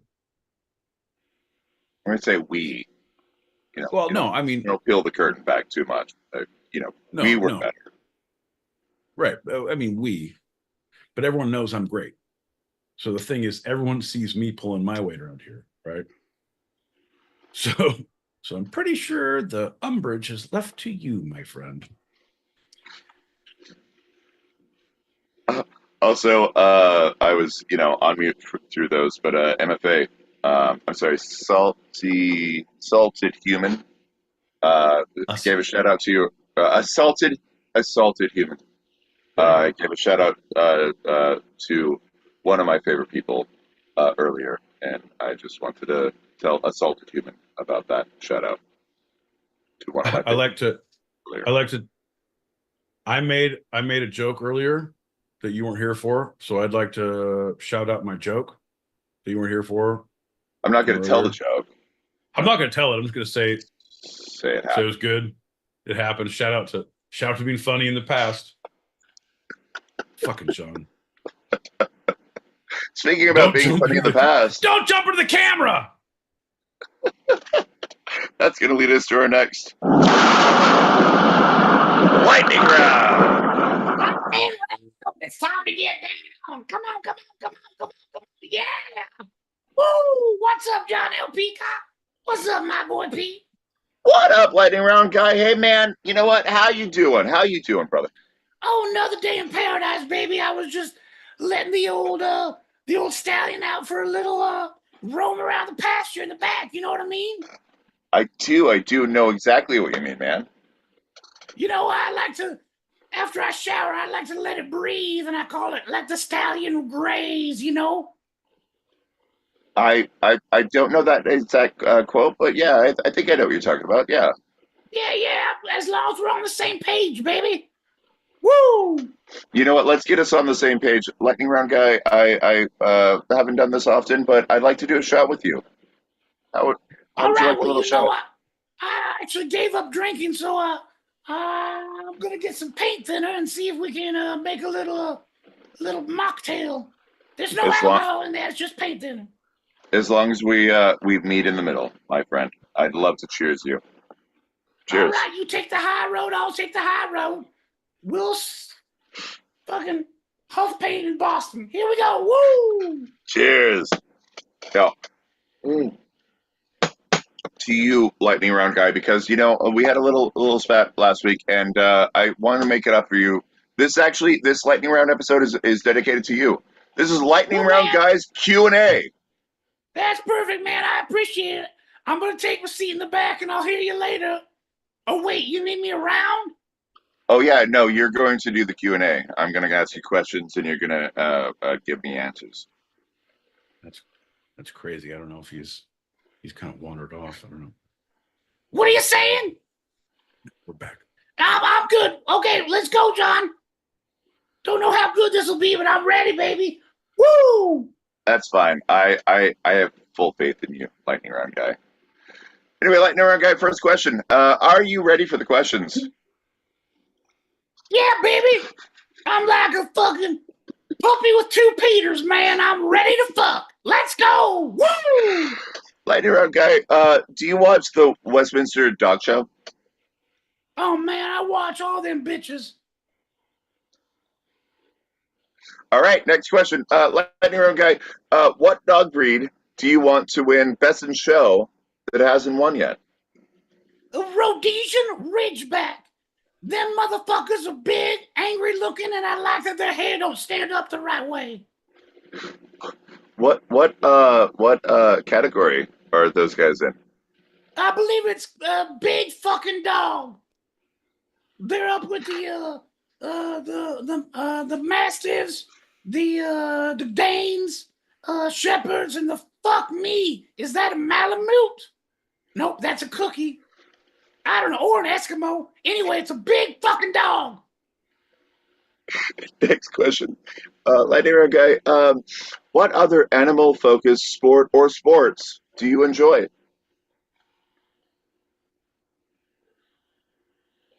I go to KFC a lot.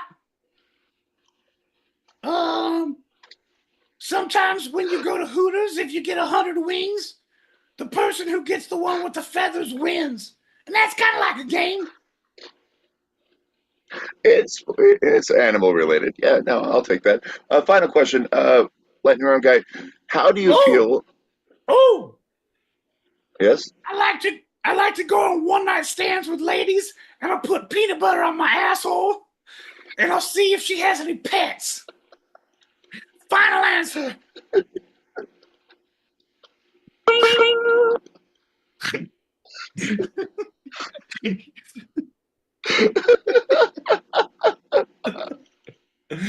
You know what? We're good. Hey, thank you, lightning round guy. Thank you so much. Hey, you bet.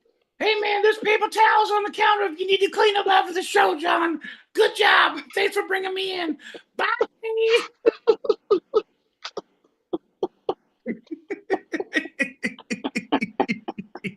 So stupid. So fucking stupid. That fucking guy. Listen, there's obviously something wrong with him, but keep him around as a roommate. Like, there's benefits as well.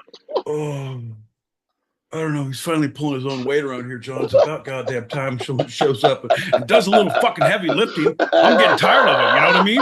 I'm getting sick and goddamn tired.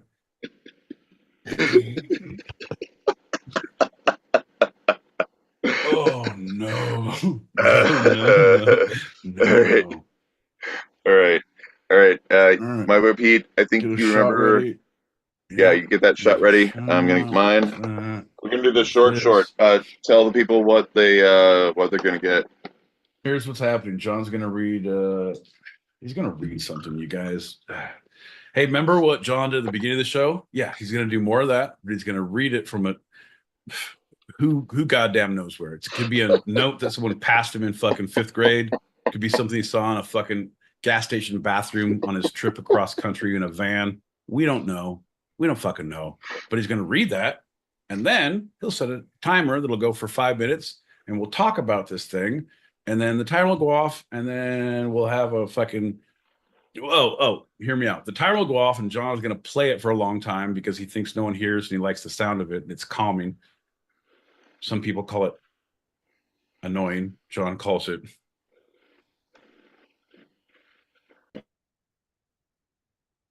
perfect. Yeah, and then we'll go from there. Ain't that right, John? Ain't that right, John? I said, ain't that right, John?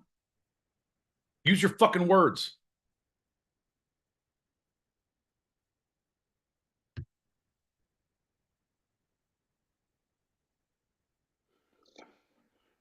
You hear me? Are you there? Yeah, I heard. Hello? Yeah. Are you here? Yeah, I'm here. Yeah. All right. This is why some animals eat their young, folks. Right here. Like Carl? No. Carl jumps over benches in the park. Susan eats her young after she's hit by a car when her horse goes the wrong way into traffic.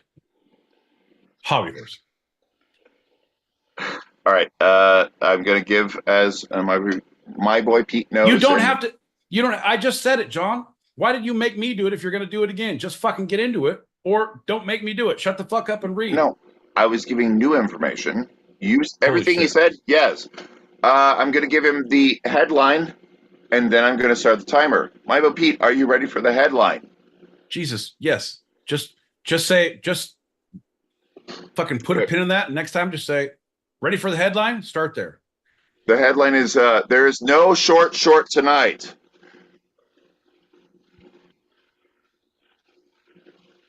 You read the headline. Start the timer. Are you going to start reading, or do I get to respond now? No, so what you want to talk about, we got 5 minutes before going back to the show, and I'm sure nobody is listening. Look at him. 441. 440. Look at him. Look at him. Look at him. He looks like Michael J. Fox in the last 5 years. Look at him. Shaking and fucking... Yeah. Why stop moving that much? Put your hands down. You're like Michael J. Stop it. Look at that. Hey, B-boy. Nobody needs to move that fast unless you're running from the police. What the fuck, John? Here's the deal. I love how you made such a big deal about it to then read it again, to start a timer to say there's nothing. Hey, bud, you could have just, again, you have all of this pomp and circumstance. I know you read it as pomp and circumcise, but you don't have to fucking dress up the pig. Just fucking get to the pig, bud. Hey, we're fucking having bugles and we're wearing these fucking fancy clothes and we have an announcer. No, you're riding fucking hobby horses. Just ride the fucking hobby horse in the park. Shut the fuck up. Let's get to it, man. Stop dressing up the goddamn pig, John. I believe this is going to be the theme of our short. John, stop dressing up the goddamn pig. It is what it is. Would a pig smell so shitty if it weren't called a pig? I believe Shakespeare had a take on that, but not as clever. Anyway, John, if a pig oinks in the forest, if you ride a hobby horse in a park and you don't tell your neighbors about it, is it that embarrassing? I believe, was it Bruce Van Patten or no?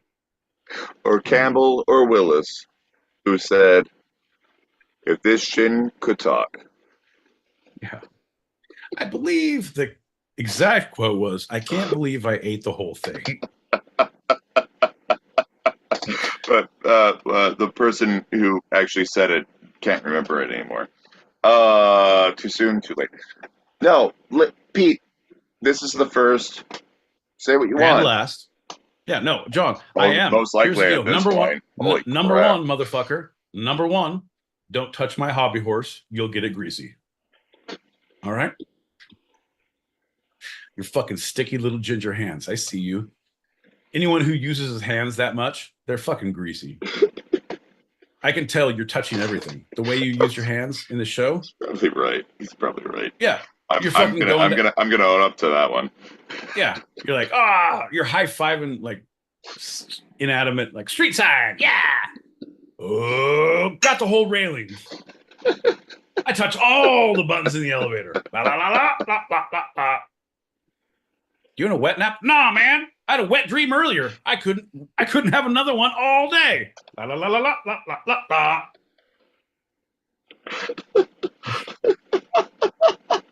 Fucking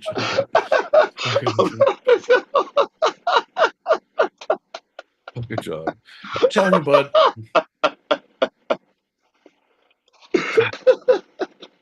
It's good to see you, man. It's good to hear you laugh. It's good. You know, that's the problem. That's the problem. You take this life way too seriously. You know what, John? I'm glad you gave me this time because we're about to have the intervention of John L. Peacock's feelings. Everybody gather around. Get out the letters that you wrote about how John makes you feel. Get those ready because I'm going to go first. John, it's about time to laugh at shit, man. You've been way too serious about everything in your life. This show, fucking the AIDS, like everything. My friends? No, your staff who's helping you write. Yeah, I call them my friends. Yeah, that's the problem. That's the boundary we're crossing. That's like, hey, bud, problems. I need you to publicly say all the time, I'm having problems with my AIDS instead of my friends. You're lying to yourself when you don't go publicly at every job you go to and loudly exclaim, I have problems with my AIDS. Just own up to it, bud.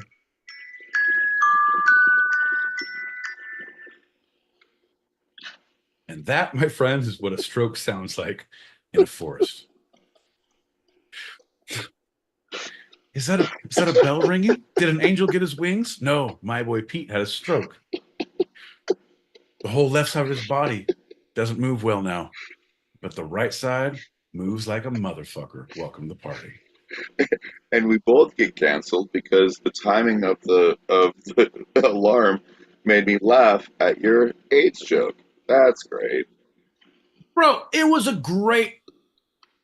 The thing is, if you can't make fun of your helpers, who can you make fun of? I don't have one of those things that you're talking. Hey man, here's the deal. When Tom Hanks played all those jokes on his PAs when he was doing Philadelphia, he had a great... At first, his A's were angry, but he got them under control. And it ended well. With an Oscar, baby. That's what I'm saying, man.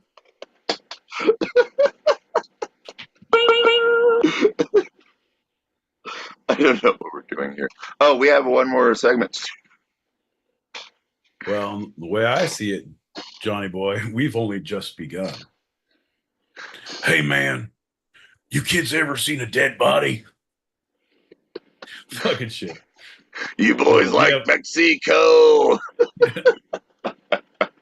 Bobby, have you ever been in a Turkish prison?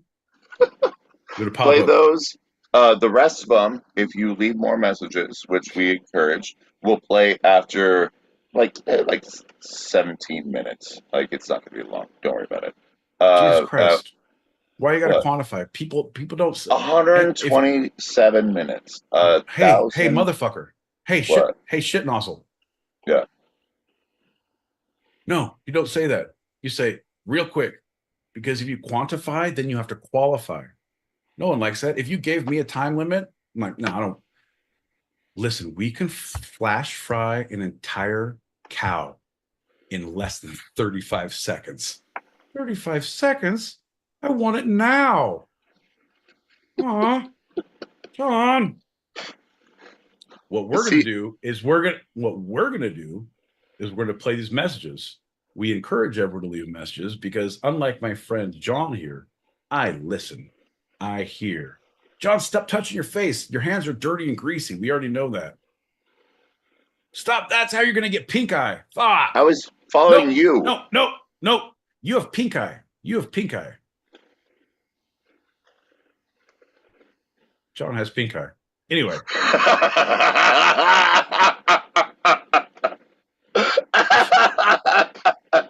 Leave your goddamn messages. We'll play them in the goddamn green room. John, you shut your goddamn mouth. All right, but now I'm playing these messages because I have 3 I'm playing, and then to the green room. To the green room, John. Shut your mouth. Here we go. You can use my government name. I'm a face fine.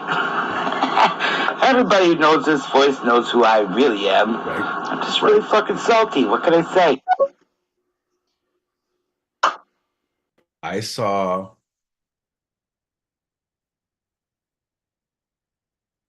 thought of you today, MFA. I saw eating. I watch a lot of fucking horrible competitive eating YouTube shit. I'm not an animal. I don't watch hobby horsing. I just watch competitive eating like an adult. And they were somewhere in Michigan and they were having this fucking meat platter. And I was like, I could go to there. I could eat that meat. I have a friend there. I could eat meat with that friend. I'm just saying. I thought of you. Hope you're doing well. I love you, girl. No, short. What in the world? Thank you. Format is in chaos as well as the world. Right. Let's go. Right. Cats were running around with dogs. Lions were riding on lambs' backs. Those poor lambs. They're going to have sore spines in the morning. It'd be a lot better if they had hobby lambs. They could ride hobby lambs. Wouldn't that be great, John, if lions had hobby lambs? Well, I don't want to have the responsibility of a real lamb of not eating it. So I'm going to get a hobby lamb. I'm just going to ride it around. I'll maul it occasionally. No harm, no foul. Hobbyland. Down like Biden. Oh, co-worker. I mean, I'm in the corner frying plans. My two favorite podcasts. Hey, girl, hey. The president is not running for re-election. Mm-hmm. What will he do now? Will he hang out with one of you guys? I'm asking for a co-worker. Well, the whole thing is we've been getting a lot of offers to have him on as a guest, but right now he's a little bit too much of a loose cannon. You know how we run a tight ship around here, so we can't have people just going off all willy-nilly. Freezing Burrito. up. God damn it. Fucking, you're Biden incarnate. Look at him. Look at him. He yells burrito. He's going to freeze up for 10 minutes. Look at him. Because now he's just, with John, he just thinks about burritos. Like, fucking burritos would be delicious. Yeah. Guac. No guac. Extra guac. Yeah. Look at him. No, it just took me a bit to remember Mitch McConnell's name. But I remembered it. I remembered Mitch McConnell's name. Wait, why did I want to remember his name? Oh, I don't know, pal, but one of the things that we like about the show this late in the evening is the cadence, timing, and the stick-to-itiveness that we hold fast and true to, like true craftsmen of the art, like just the work, the how you say it's a spicy meatball. Easy there, jerking off the internet. Slow down, pal. I mean, isn't that our job? We got one more that we're going to play, and then we're going to go into our final segment. Yeah, listen to John. Yeah, John's gets all authoritarian. I also watch competitive eating. Joe Hansen's my favorite. That dude could, he's like he's like $1.60. Soaking that hole in a 10-pound brick. That motherfucker could put away like 12 pounds of food. Bro. Crazy. Joel Those Hansen. videos. Joel is great. The Beard Meets Food is my favorite guy. Adam from the UK. He's my favorite. Who's the girl from SoCal? Crazy Raina. She's like here in like just down the road, like an hour away. And she hits all these places in like the Inland Empire in LA that are they don't have competitions though. They just like are grand openings, and she knows them. So like, oh yeah, come over and do this thing. We'll cook it for you for this promotion. Like, so you can't go there and do it. That's right on. But there was someone you introduced me to a couple of years ago who traveled around.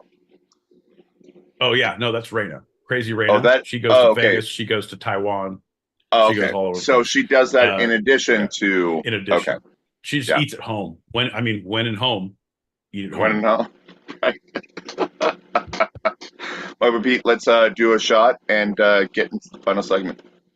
Oof. All right, I'm out of ice. Everything's going to be gross from here on in. Let's do it. Cheers. Bink, bink, bink. Look out. Because we're going to talk about Vice President Harris. Part 1. Jesus Christ. Here we go. I thought for sure we were going to have something else. I thought for sure we were going to do Bob Newhart. Something else. I thought for sure we were going to do Shannon Doherty in 90210.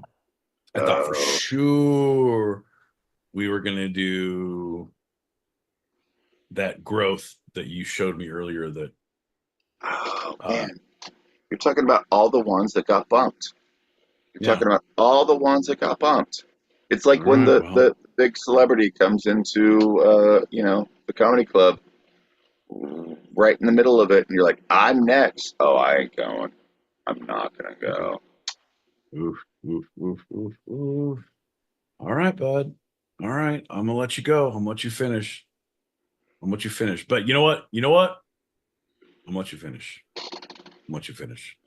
I was gonna give some stupid information because I feel like I need to distract from everything you're about to say because it's gonna get real weird and polarized and make people uncomfortable. Just like, but you know what? I'm good. I'm gonna. You know what? I'm good. I'm gonna save all my weird shit for the green room. I got weird shit to say. Nothing about this. Just weird shit. All right. You know what? Yeah, I'm going to pull an audible. Instead, I'm going to talk about Dr. Ruth, part 2. Jesus Christ. All right. Now you're gonna make people feel weird about a little German lady talking about orgasms, boners, inner and outer Yeah. labias, John. It is weird. Now I'm gonna definitely say it. I bought a vape that you can connect via Bluetooth and listen to music on and get your messages on and get text messages and Facebook and X and all this shit. And it has games on it. Yeah, it's stupid. It's stupid. Is it a cartridge vape so you can like reload? No. It's a one-off? It's a one-off. It has a calculator, camera, all the shit. Like, and you can change the different things on it. Like it's a way for the government to just like check on you. Yeah, 100%, John. But that's the thing is I smoke under an assumed name. I smoke with this hand. I do all my work with this hand. No, that's not even true. I don't even know. No, you're yeah, I'm fucked. They're tracing me. But look, Starry Night is the background. I mean, I love Starry Night. Or you can be like, oh, you can have like a different, here's another background, just like random shit. No, I don't like that. No, I don't like that at all. Anyway, that's what I have to say. That's how much I care about your final segment. I have a vape with Bluetooth. You're welcome for listening. We talked about Dr. Ruth about a month ago. She was having her renaissance, being coordinator post-pandemic or like during into post-pandemic as a spiritual healer, and she died. Well, that's what most spiritual healers do, John. They only get more powerful if you strike them down. They're kind of like Obi-Wan Kenobi. You strike me down now? No, I can't even. I have to hear her voice the first time. You strike me down? How is that Obi-Wan Kenobi in any way? It wasn't. It was going to be Dr. Ruth. Oh, okay. Okay. Sorry. Yeah, that was my bad. I thought you were trying to do Obi-Wan Kenobi. No. Hey, bud, try to keep up. We're going to start in E minor. Watch me for the changes, okay? There we go. Try to focus. Yeah. Oh, shit. He's scared off now, but these gingers are going to come back and in greater numbers. Oh, that's Dr. Ruth, right? Exactly. The female orgasm is not a myth.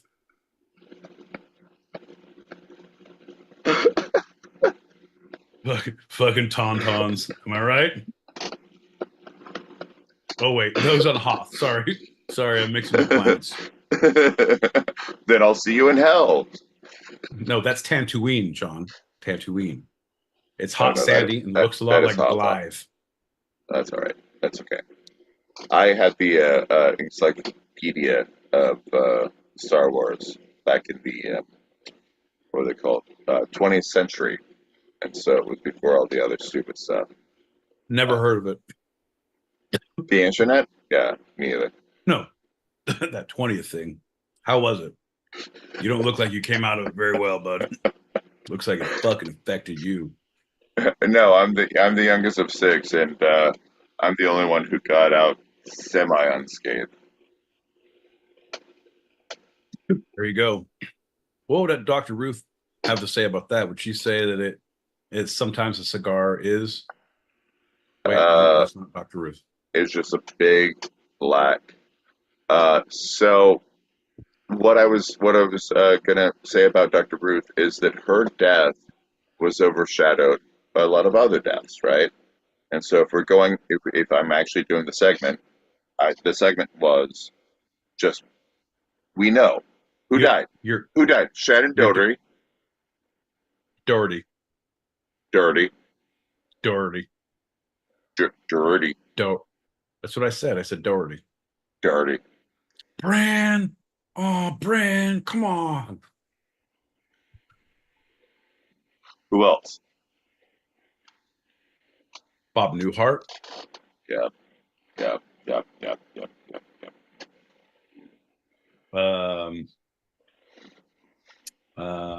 What's his face? Had another one. Who's our other one? Bob was the one that got me though. Bob was the one that got me. So it was Shannon. There was one more. You told me one more. We were talking about it, but then again, overshadowed. It's Sweating Through the Oldies. It's Richard Simmons. Richard Simmons. Yeah, that's horrible. I love Richard Simmons, man. Richard Simmons, they had a great podcast on him recently that people said was bad and good because he just wanted his privacy, and like finding Richard Simmons and like, is he being held hostage? What is this thing? And what is all this? And it was a really deep dive on it. And it was great. But then it's like, are you okay? I don't know. It's just sad. He was great. Like, but he was in that time where you'd turn on David Letterman and like, oh, you're gonna see Robin Williams or fucking Richard Simmons or Jonathan Winters or Bob Newhart or Bob Newhart. Jonathan Winters. Bob Newhart. Fantastic. Hosted SNL in 1980 and then in 1995. 15 years later. Why are you bringing that up? Because people don't talk about it, man. People don't recognize what a great comedic genius Bob Newhart was and what he brought as far as his comedy sensibilities. He was a fucking funny motherfucker. And his delivery, what his style was and how he was a thesaurus. He was a dictionary. He was where he would have this thing written down as his go-to was the one-sided conversation, a telephone call. And being an actor, anytime you have to like, okay, here's the scene, and then you go over, pick up the phone, and these are your lines. But now you're doing a phone call, like, yeah, you can give all your lines, but how to make it a phone call, how you're actually listening, how you're reacting to no one there. And his whole bit was doing that all the time, which was amazing. And just amazing. Just a great. I've been watching a lot of stuff on him lately. I just want to, throw out Shelley Duvall also, not to overshadow her as well. But I want to focus on Bob. It's that dry delivery that really early on, it was one of those late night, Nick at Night things that I was watching while my family was asleep. That I don't know if it was the Bob Newhart show or the or Newhart. Like there were, Cosby. There were a couple of iterations that were basically kind of the same name. But it's like the Newhart, the hi, I'm Daryl. This is my brother Daryl, and this is my other brother Daryl. Yeah, and he's a psychiatrist and just very dry and very the day right before he died, and I thought they were playing it later after I learned about his death that they were playing it because he had died. There was an episode of Big Bang Theory that he is in. And I could hear I was at a bar. It's a White Horse Tavern financial certificate. Shut out. And I could hear the audio and Sheldon. So, are you dead? But no, I'm just in your memory. And then he turned into a Jedi. And he had a lightsaber. And he played with it a little bit. I'd not seen that episode before. And that was pretty awesome. I was like, oh, that's amazing. And then the next day, found out, and I looked into it. It was like, oh no, it was actually before. I guess They were playing it because they knew he was towards it, or or just you were just coincidence, hammered. or I hammered was just and have no idea. Turns out it was 4:30 in the morning. Turns out John was actually 86 from that bar 2 years ago, and he just goes to a special place in a little cellar, and he's like, "I'm at a tavern. People like me. TV's on. I see the future." No, John, none of those things are true. I call it my new heart palace. It's fine. It's totally cool. There you go. It's a heart-on palace. And that's the end of our serious segment. There we go. All the things we wanted to know about Dr. Ruth, but never had the chance to ask. Have all been. I'll do anything for Dr. Ruth, John, but I won't do that. Oh no, I won't do that. Oh, shout out to Meatloaf. Stop shouting things out. The sources for this episode of Two Sided have been the first segment, youngwriter.com, hummahorses.com, hobby-horses.com, and Rolling Stone magazine. Second segment, common knowledge. And the short, there's no source for tonight's short. Yeah, no, there is. I believe it's Pete's Ragings and Vitriol. I think that's pretty much well tapped into and very well documented, John. Don't be an asshole. Give credit where credit's due. Well, now it's time for your favorite game and mine. No, it's my not. Boy Pete. My thoughts and my references. This is brought to you by Huma, aka Oprah. Also, horse oscopy hobby ?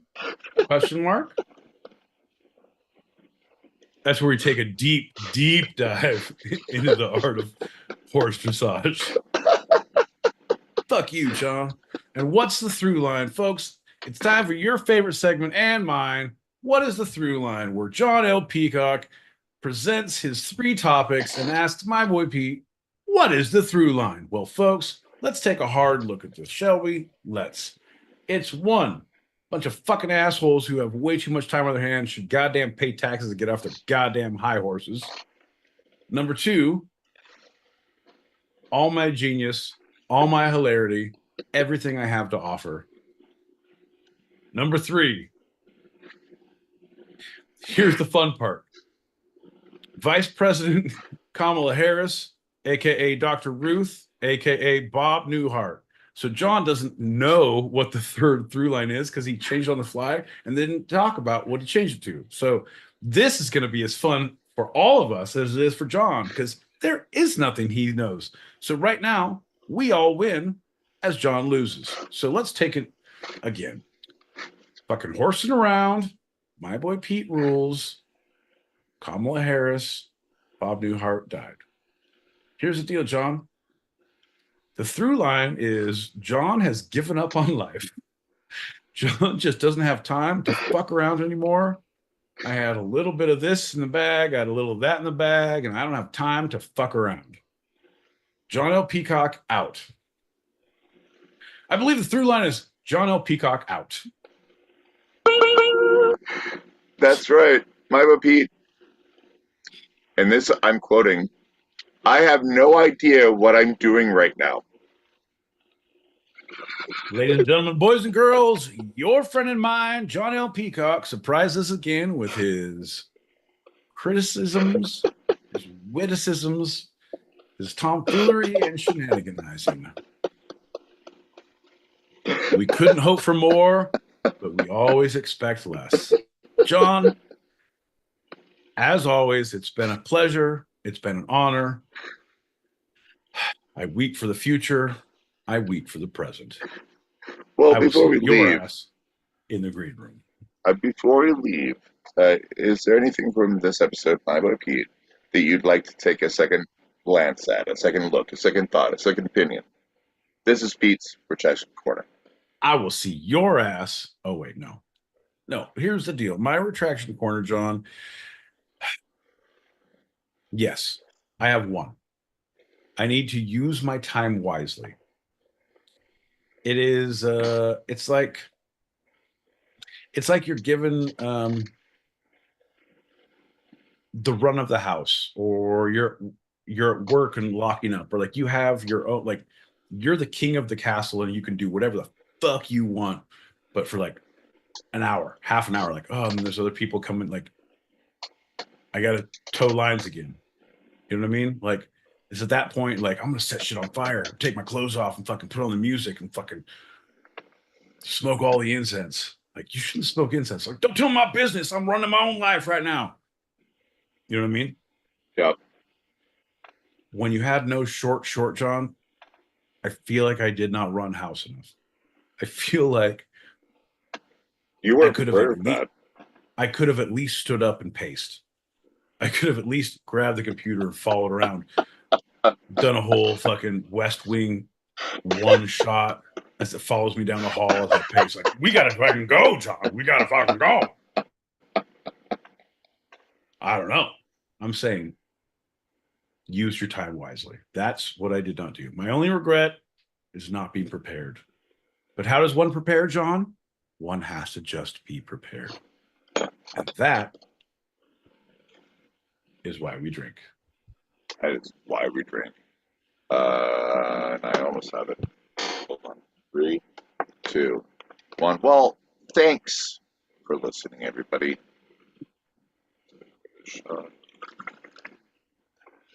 We have our open chat show continuing for those listening live on Stereo app or watching on the YouTube. So if you are here now, regardless of the platform, wherever you fucking are, stick around. And if you're hearing this later and you want to throw, you want to join us in the green room, or you want to throw some topics out there, it's not too late. Email us at twosidedpod@gmail.com. How's that spelled, Pete? Yeah, it's spelled. Give us a list of your fears, your mother's maiden name, the last 4 of your social, and we'll make the rest of it out. At gmail.com. At gmail.com. Yeah, all one word. That's a wrap. That's all one word, obviously. That's a wrap for tonight. I'm John L. Peacock out in Brooklyn, New York. I'm my boy Pete, and I can't wait to see what the green room holds in Southern California. Cheers, brother. Bink, bink, bink. Whoop. And this was our show.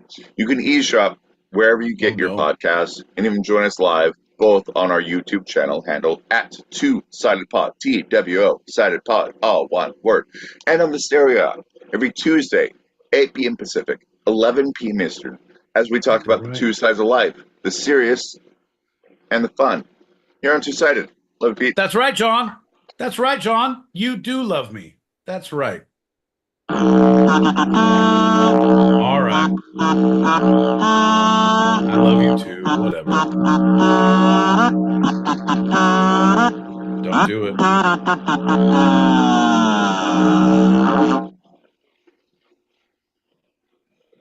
Ladies and gentlemen, boys and girls, children of all ages, we are now officially, yet unofficially, yet kind of officially in the... Come on, goddammit, get out of the room, John. Green room! That's right, folks. Fuck your couch and welcome to the goddamn green room. I'm my boy Pete. Welcome to the party.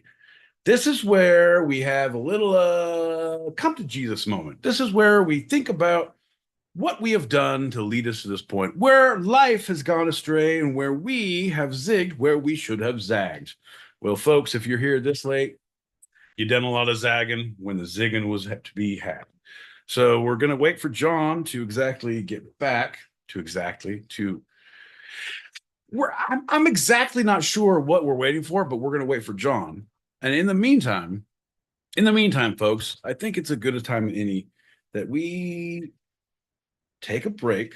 Let's all fucking reconnoiter. Let's gather our resources. Yeah, get those resources even, see? Resources. Smoke them if you got them. What are you smoking on today, John? Other than other than a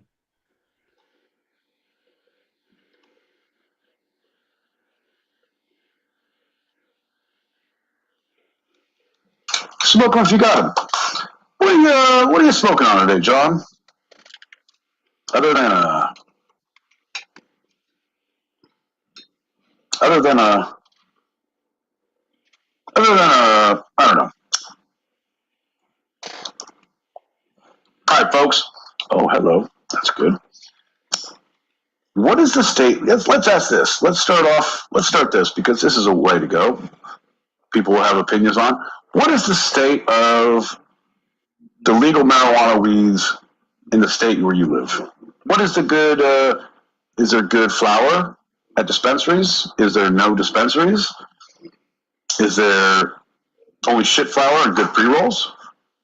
Is there? Are they dog friendly? Can you take your dog there? Because if you can, I'm not fucking buying weed from them. Fuck that. If they don't allow a dog in, they're not good people. That's a fact. It's a goddamn fact. Here's what I think. This is just me and my. There's so many fucking places prevalent. Like you can go every like 5 blocks in certain areas, and like there's like within like 10 minutes, 15 minutes of my place, there's 3, and there's another one that opened a little further away. Not a little more in the hood, but they open a lot earlier. They stay open a lot later, and their prices are great, and their flour's great, and everything's great, and they like let dogs run around in there. The first time I walked in, they're like, "Yeah, buzz me in," and like 2 dogs ran after me. But this is the best thing ever. Do I have to pay extra for the dogs, or is this a added bonus, man? Sign me up for that. All right, here. What about this? You guys, we should fucking invest. They have the cat cafes where there's fucking cats who come and fucking sit on your lap while you drink coffee and tea. What if there's a dog cafe where you fucking can hang out and smoke weed and there's just pups hanging around? Fucking they'd act like people would burn them. Too many idiots action. Maybe not. I wouldn't trust them. I wouldn't trust people with my dogs. No. Cats, though, I would. Fucking. Not that I don't like cats, but I feel like fuck with a cat, they'll take your eyes out. And I feel like that's what you'll get, what you deserve. It's those small little things, you know. It's like when John was talking about the different competitive sports with animals. I'm a big believer that if animals like it and like, oh, he likes it, but you can't. Certain animals, you can tell if they like something, if they don't like it, but motherfuckers who take their like boa constrictor or their goddamn parrot out on the subway or fucking on the bus. No, he likes it. He does not like being in your house. He doesn't like being on the subway.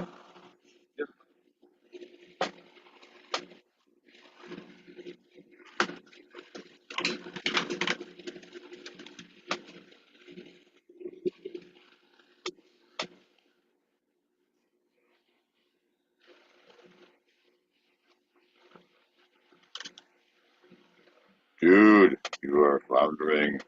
Let me in. Why are you not letting me in?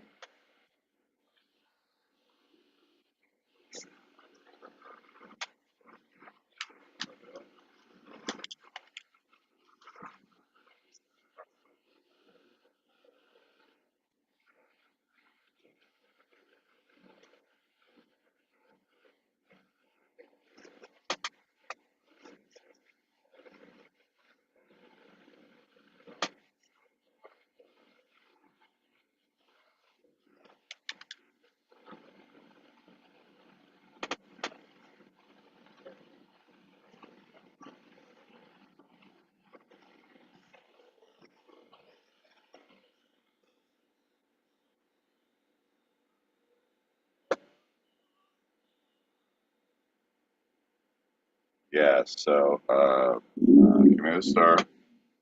And all right. And play the messages.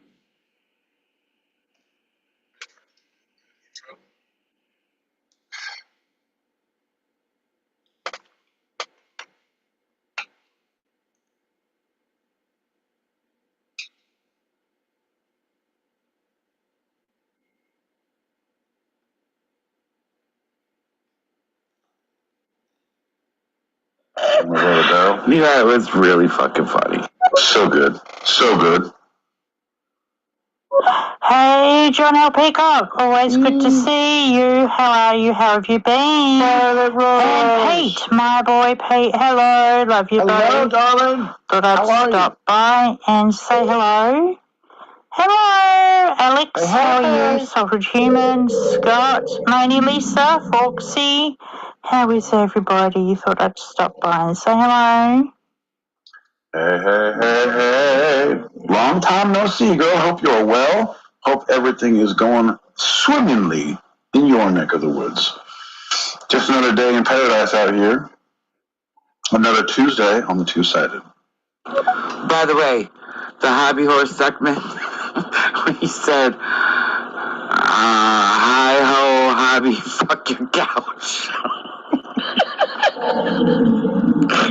I totally pictured you on a hobby horse going through the obstacle course. I'm saying. I'm doing it. Fucking up an obstacle, just yelling out, fuck your couch.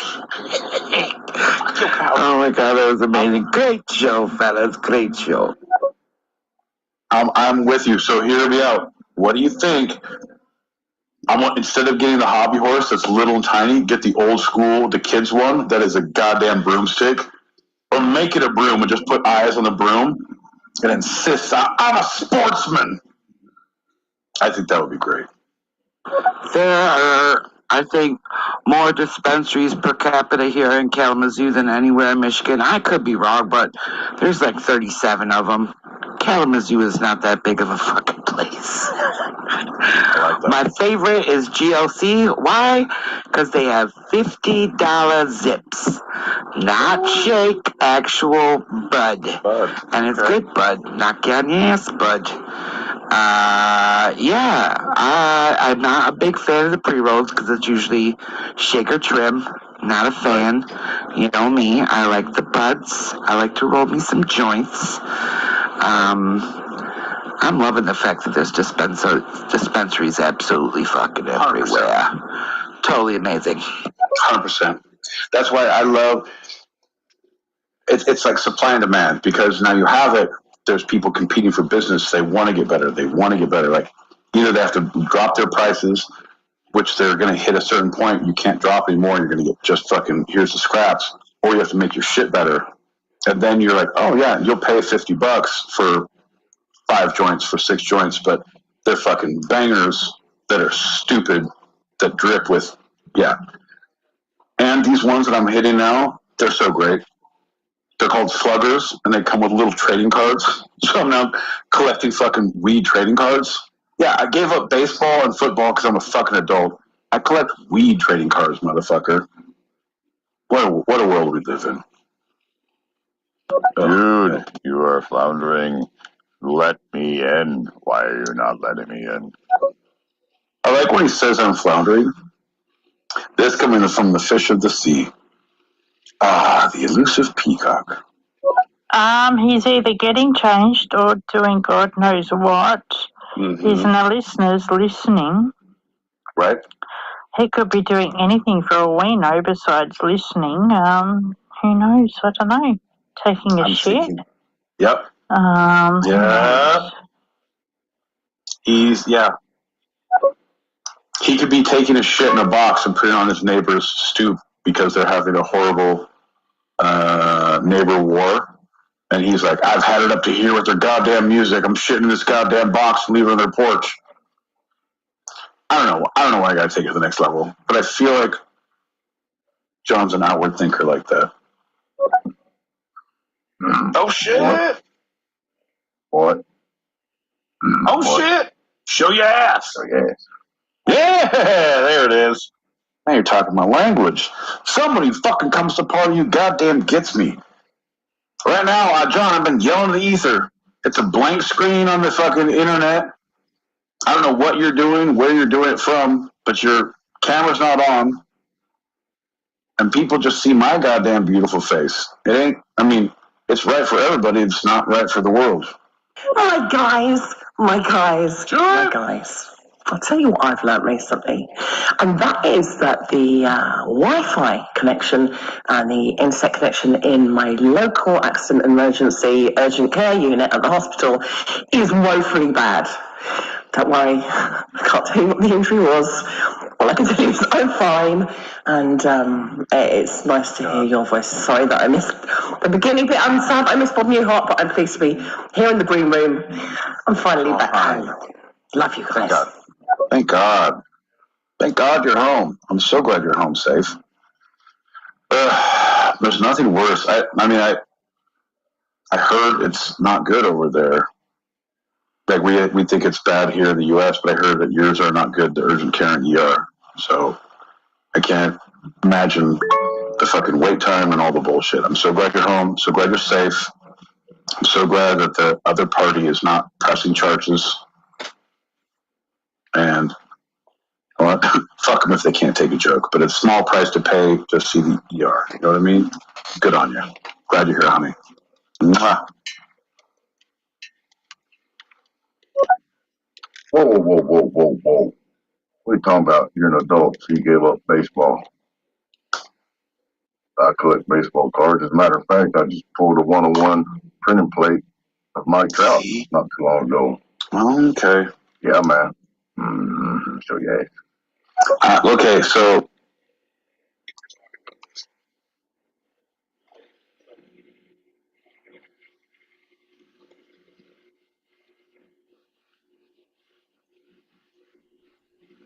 Did you? Oh, okay. You did that other thing. All right. John, it doesn't matter if you're black or white. No, it doesn't. I don't know why you're saying that. Something. I'm Tuesday with the John L. Peacock. Look at my hat now. Because one thing about John Peacock, he doesn't button his shirts, wears fucking hats. Woo! John, would you like some propofol, fentanyl, Percocet, Roxaset, Darvocet, anything in the set family, John? I'm not sure. Woo! Turn down that music. Earache my eye. John.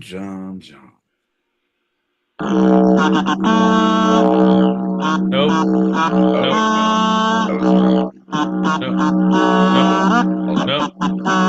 What are you doing, bud? Hey. What are you doing? You just you're like a fucking child. Did you go? Bro? Did you go drink more when you left? Or did you go shoot heroin into your eyeballs? Like, no. You are wrecked. No. I just put on a fedora. I found my heroin and my hat, and I can't see buttons anymore. John, we're all worried about you. We know you're stupid, but stop being this stupid. I thought there was going to be a intervention for you. No, it's going to be a Q&A with the audience about what's wrong with the presentation John gives us. Folks, it's like a magic eye picture. It's like a Where's Waldo, but there's fucking Stupido. Hey, bud, Stupido, why are you so stupid? Look at him. He wears a fedora with a fucking headband on. I like headbands, but I cannot put them on my fedora. Well, I will crush fedora halfway, and I will not wear buttons, ever. Why? Because I am stupid. Also, I shoot heroin and I point my head off. John. Chamon.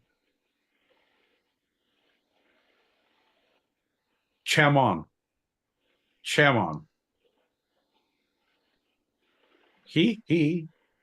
I don't know. What are you doing? You freeze? No, I'm changing things. Okay, I'm gonna plug in. I'm gonna play these messages. Okay. And then you can change things while it's playing. Look at him go, folks. Fedora and all. Hold on. No, I know. What? Look at him. He's like a big dumb animal. They say you shouldn't take a polar bear and bring him into nature, out of nature and into the city. Well, we said, look at this one. We put a fedora on him, and he hosts a podcast. Look at him. He's big, pale, and white. Shouldn't be out in the sun too long, and his environment is slowly degrading. Hey, how you doing? How you doing? Was wondering where you're at during the main show. Glad you found some Wi-Fi. Woo! It's Wednesday morning. You don't know. No, there's nothing. I'm so glad you're good. There's nothing like being home from a fucking visit to the oof. Heroin in the eyeball needs to stop. All right, we're all worried sick about you. 100%. John, we like all the jazz music you're coming up with, bud, but we don't like what is happening to your body, man. We like that slam beat poetry, but we don't like you slamming that in your eyeballs, baby. It's an intervention, but not from your art, from your junk, man. Come on, Daddy-O. Yeah. Yeah. Yeah. Ding-a-ding-a-ding-a-ding. Also, did you court some fan fiction? Did you ask for fan fiction? 100%. Look, I've been threatening it for ages. Fine, I'll write one chapter. Thank you. Erotic fan fiction. Well, and John L. Peacock. Fine. Yeah, I'll do it today. Chapter 1. Chapter 1. You know what? Here's what I'm saying. don't make it horribly erotic. I mean, definitely have the behind the paywall kind of thing. But let's go ahead. Let's see what that first chapter looks like. Throw it out on a daily. See what we send it to me. I'll put some little frames around it, little sunshine, I'll sticker on it. Post that. It's like a daily mantra. What John does when he leaves the show to go potties. I really felt like at that point, I'm looking at you and I heard her and I saw her and I was like, we're all having a conversation. And then no one else talked to me. I'm like, oh, I'm truly alone right now. Oh. Huh.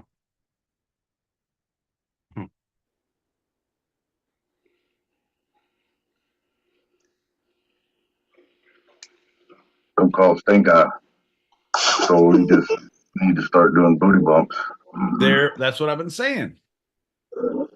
I've been saying that to him. I said, John, number 1, hobby horse. Number 2, booty bumps. You got to get your priorities in order, my man. Uh-huh. Become an athlete, a sportsman, a goddamn connoisseur. Athlete. I'm a goddamn athlete. Did you say athlete? I said athlete. Are you slurring? I'm from Ibiza. Did you say athlete? Ibiza athlete. Fucking you Spaniards are gonna say the word correctly if it goddamn kills you. Oh shit. Now I'm in Spain. First it's Finland. Now it's Spain, John. It's the Olympics that are bringing the fucking world aggression out on me. Wait till the opening games, John. I have a spectacle to behold. A spectacle? Yeah, exactly. The world is... I'm trying to speak in foreign languages, or tongues, as you call it, spiritually. You may not understand my language, but it's the eternal language, international language of hatred. Uh-huh. Uh-huh. Did you know that this is the first year the opening games are going to be held on a river? I did not, actually. No. They are. Friday night. I highly recommend. Is it the song? Or the raw? The song. Raw. Paw. No, I mean, no. I'm not making a joke. Is it the Neither song? am Song. I'm making a new album. If we record that and do a fucking intro, John, I feel like it's a hit. Bruh. And now we just need a hook. God damn it, these boys have top 10 Billboard hits all over them. All right, we need a fucking producer. He has the hat. They have the beats. They got the lyrics. All right, who's the band? Pete, you're the drunk boy. John, you're the dumb boy. All right. Perfect. Ladies and gentlemen, this is Two-Sided Podcast Green Room with John and Pete. Chime in if you want. Come on up. We might let you in for a little bit or not. I don't know. We've never done that. We always let people in, and then some people just stopped requesting it. Like, hey, come on in for the green room. They're all, yeah, no, it's your thing. We're good. We're good. Yeah, you know why? Why is that? Well, number one, your fucking pitter patter banter is stunning. Like, wow, here's what we didn't, we might, we don't, maybe I don't, because we never the thing and the stuff. And your hat keeps getting bigger and stupider. I don't know if it's falling off of your fucking visage or what is happening, but I would truly appreciate it if you would take it off. Now you put it up higher, it looks like you're an Amish person. Oh, there it is. Yep, you're the best. You're the best. You can put a fucking scarf on if you want to be an asshole. Put a scarf on. No. I'm not saying don't do it. I'm just saying it's probably do that the next time. It's the best. It's the best. Be an asshole, but fucking. It's the summertime in New York. It's humid. I'm as happy as a little girl. It's springtime in Germany, and I'm as happy as a little girl.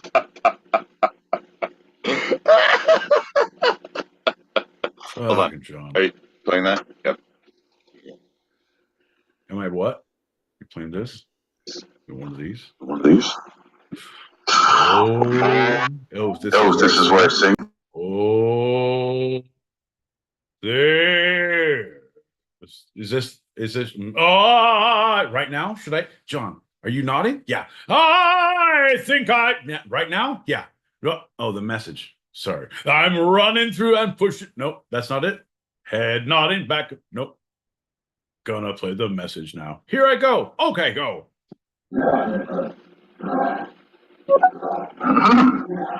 So, do these athletes also have ass froze? Or ass froze with dingleberries? I guess it'd be good when you're riding your horse. It'll help you latch on, huh? True. Except for those Brazilians. Have you seen any videos? And I'm not just asking you about Pete. I'm asking the people who have listened to our segment about hobby horsing, the competitive sort. Competitive. Sure. From There's a lot of heavy lifting on the intonation of those phrasings, John. I'm gonna go ahead and I speak troll, ladies and gentlemen. Let me go ahead and translate for John. Hey, folks, has anybody ever seen any? No, I don't even understand it. No, I got it. No, has anybody ever seen any of those fucking crazy motherfuckers riding hobby horses on YouTube videos? Because it's crazy. From Finland. From Finland. Well, I mean, I don't hear him talk. I keep it on mute because I'm listening to fucking Freebird while I'm watching that shit, John. It's the only way to do it. I do fireworks. I have a bunch of fucking hobby horse on the big screen and on all the little screens in the house. I bring them all into one room. I have I mentioned the fireworks, right? A lot of flames. You know how Michael Jackson's hair turned on fire? We do a lot of those kind of effects.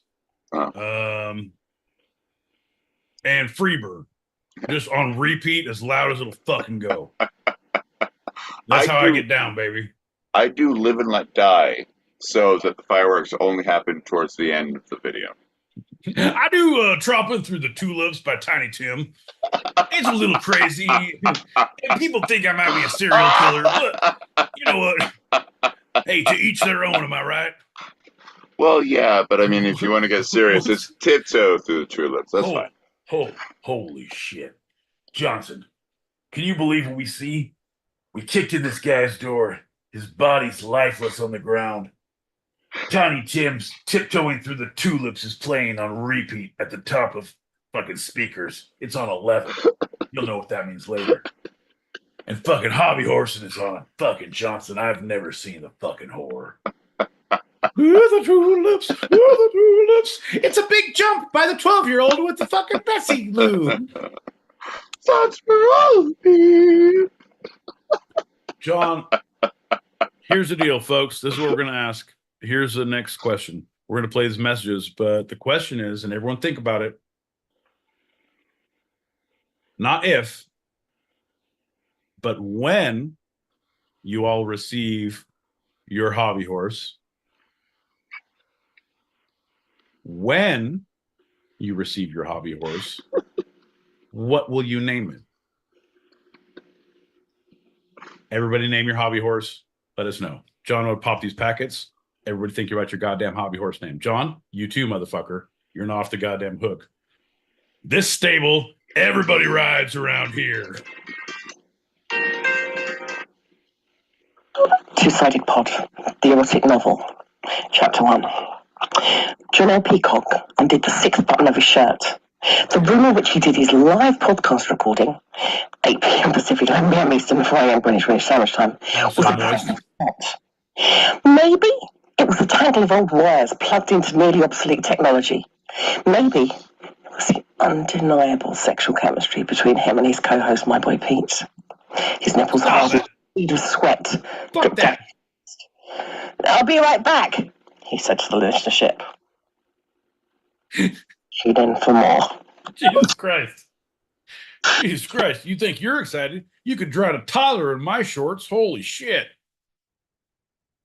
Sorry, that was too much. No, aggressively, fucking too. I like the wires, though. That was good. Obsolete. Nice. Good. Whoa, whoa, whoa, whoa, whoa, whoa. I resemble that remark. Tiny Tim's a musical genius. Especially tip, can't even speak now. I got the same shit y'all got. Right. It's tiptoe through your tulips. Ooh. Ooh. It's the only reason I ever wanted to play ukulele. No, it's not. Like, no, it's not. Come on. Like, don't do that to Tiny Tim.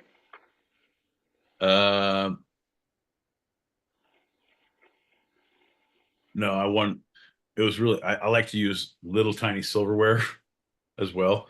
I like to play giant. I have one room in my house. It's like ukulele, little tiny things, tiny kids. It's like fucking kindergarten stools. Those airport bottles. Shots like, I'm so angry.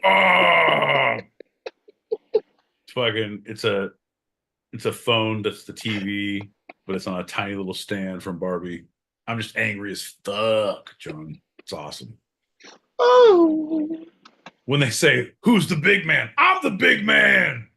Like I spend like 10 minutes in there. Yeah. Fuck yeah. I can go on with my day. Because who's the big winner? I'm the big winner. Tulips. Tell them again, Tim. Get them fucking tulips. Fuck them tulips, Tim. That is where I come to. Here's the deal.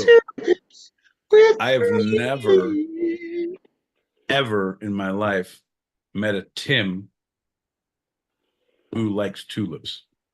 They like to crush the tulips. They're anti-tulip. Tims notoriously are anti-tulip, which is crazy. I met a Timothy who was pretty not the same tulip. Yeah, I know. All I Timothys are. I get it. Yeah. Oh, really? Oh, I've only met one Timothy. Yeah. Well, yeah. When you say your whole Christian name, yeah, the Lord made you that way, then you're gonna love the tulips. But if you change what God hath given and shorten it up, John, thus is the path of unrighteousness, John. John, let me quote one of my favorite verses. Yes. I believe it's 2 Peacocks, verse 4, stanza 28. Yea, Though I get drunk on a Tuesday, 8 p.m. Pacific, 11 p.m. Eastern, I will fear no other shots. Though the bong and the bottle are at my left and my right, none shall come nigh me. Wednesday, 4 a.m. Greenwich Meanwich Sandwich time, they may think I am at risk. Yea, though they are my sword and my buckler, and I shall drink with them as they with me. Into, therefore, furthermore, in the valley where I showed these kids a dead body, we will fellowship and be eternally grateful. Thus saith the peacock, caca. It's a weird, it's a loose translation, John. It was we had the old Sumerian version, and then we translated it when we found these crazy live sea scrolls. Like they were like dead screen. See, oh, no, these are live. These are actively changing as we try to figure them out. Yeah. I got nothing here, John. Like John, shapeshifters. When's the last time you laid your hand? When's the last time you got your hands on a good, real good skinwalker, John? You know, I was saying, you know what? I mean, we've all been around a chupacabra or two, you know. But hey, man, ain't nothing like a good skinwalker. Here's to you, John. Like a good skinwalker. Cheers, everybody. Hey, walker. Don't snort it. Hey, so I think we should talk about Kyle. You know. Hey, man. I don't think we should ever talk about Kyle again, man. We don't talk about Kyle. No. I laugh because if I don't, I'm crying. It was his birthday. It was his freaking birthday in Australia. Anyway, allegedly, I don't know what we're talking about. We got a couple messages. I'm gonna mute up. What are you talking about? Kyle? Tenacious D? Oh. His birthday? His birthday, without going into any further detail. Yeah. No, John. If you would ask me what my wish was right now, I would be specific and I would say, hey, I wish you weren't so fucking random as we're trying to do segues. Like, hey, you know what? You know what the worst thing about Madame Tussauds is? What? Doesn't matter. We're gonna pop some packets and get to the realism later. All right. Look out! What are you saying? It's Madam's birthday. Madam's birthday. Boing, boing, boing. I think you're doing a great job with your podcast or whatever you call it. Thank you. Let me say something to help you out. Giddy up. Don't forget those emails. You're never going to get them twisted because they're very important. Exactly. TWOsidedpod@gmail.com. Ain't that right, John? Also, I'm calling my hobby horse Dick. For no particular reason. Come on, Dick. You know what? It all makes perfect sense. Julie, where are you going? Oh, I'm going out to go ride Dick. I'll be back in a moment. Oh, I've got to go work Dick out. Dick's not going to ride himself.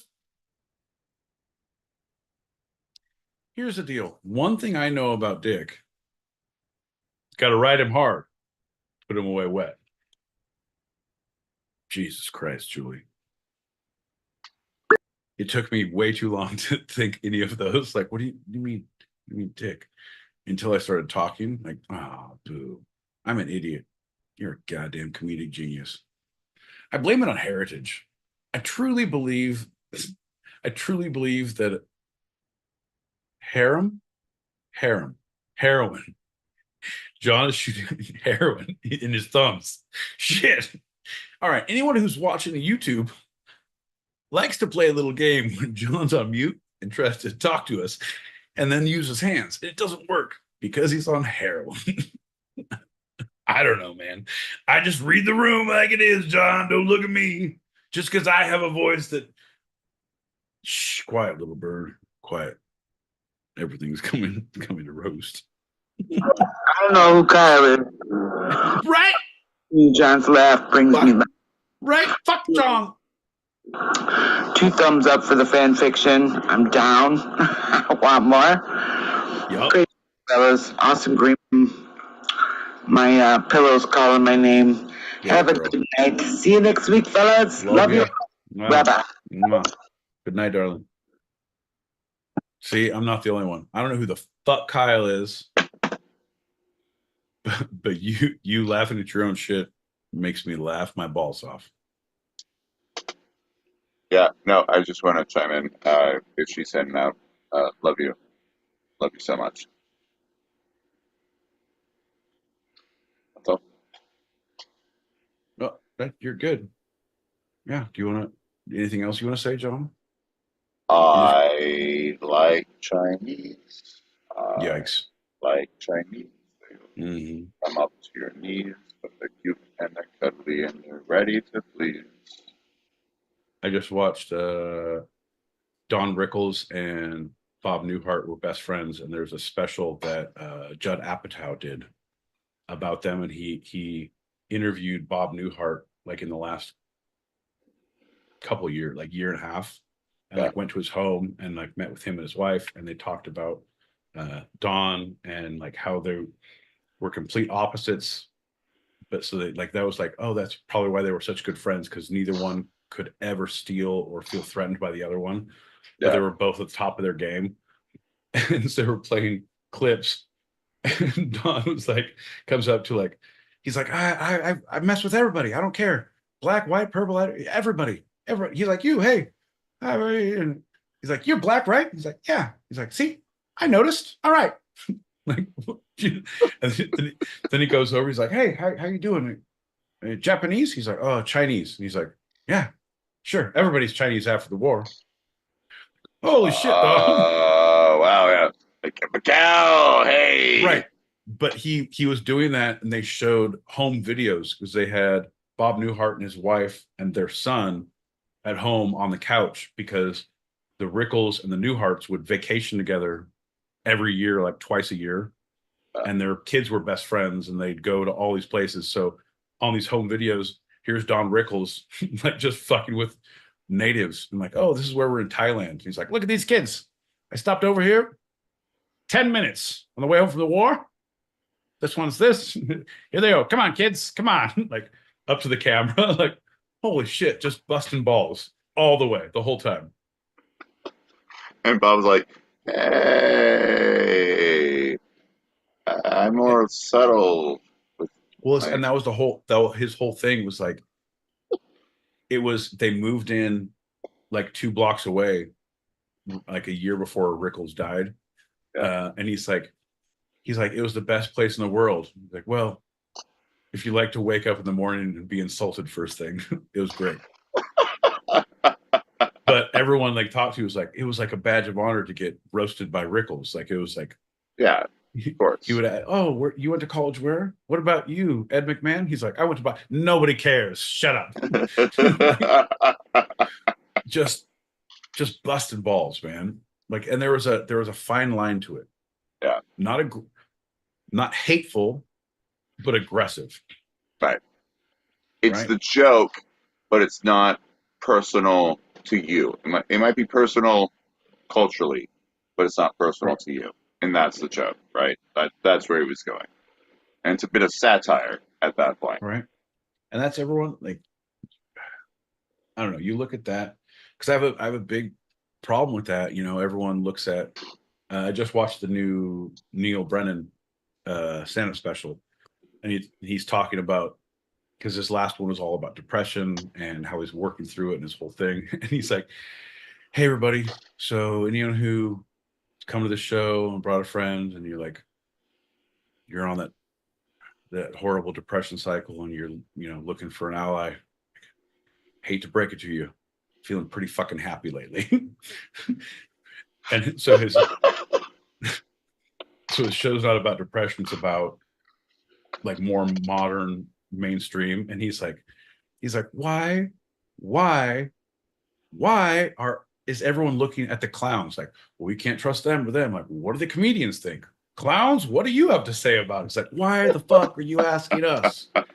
He's like, you shouldn't listen to this, like, because we need to say that. Like, it was very that Dave Chappelle it's your job to speak recklessly, but in a more eloquent roundabout term, or not as poignant, not as, I wouldn't say non-eloquent, more eloquent. I'd say less pointed.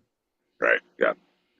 It's looking at the, like, oh, you're asking us to do this, so we're going to do this, as opposed to, oh, I'm going to do a trigger off of a cultural thing, which is in itself, very poignant. But it's a different style of, like, oh, I'm going to talk to you about the technique of it. He went into and talked about the whole cancel culture, and like, it's not fair that there's people being canceled for opinions on this. It's like, and he talked about Joe Rogan. He's like, man,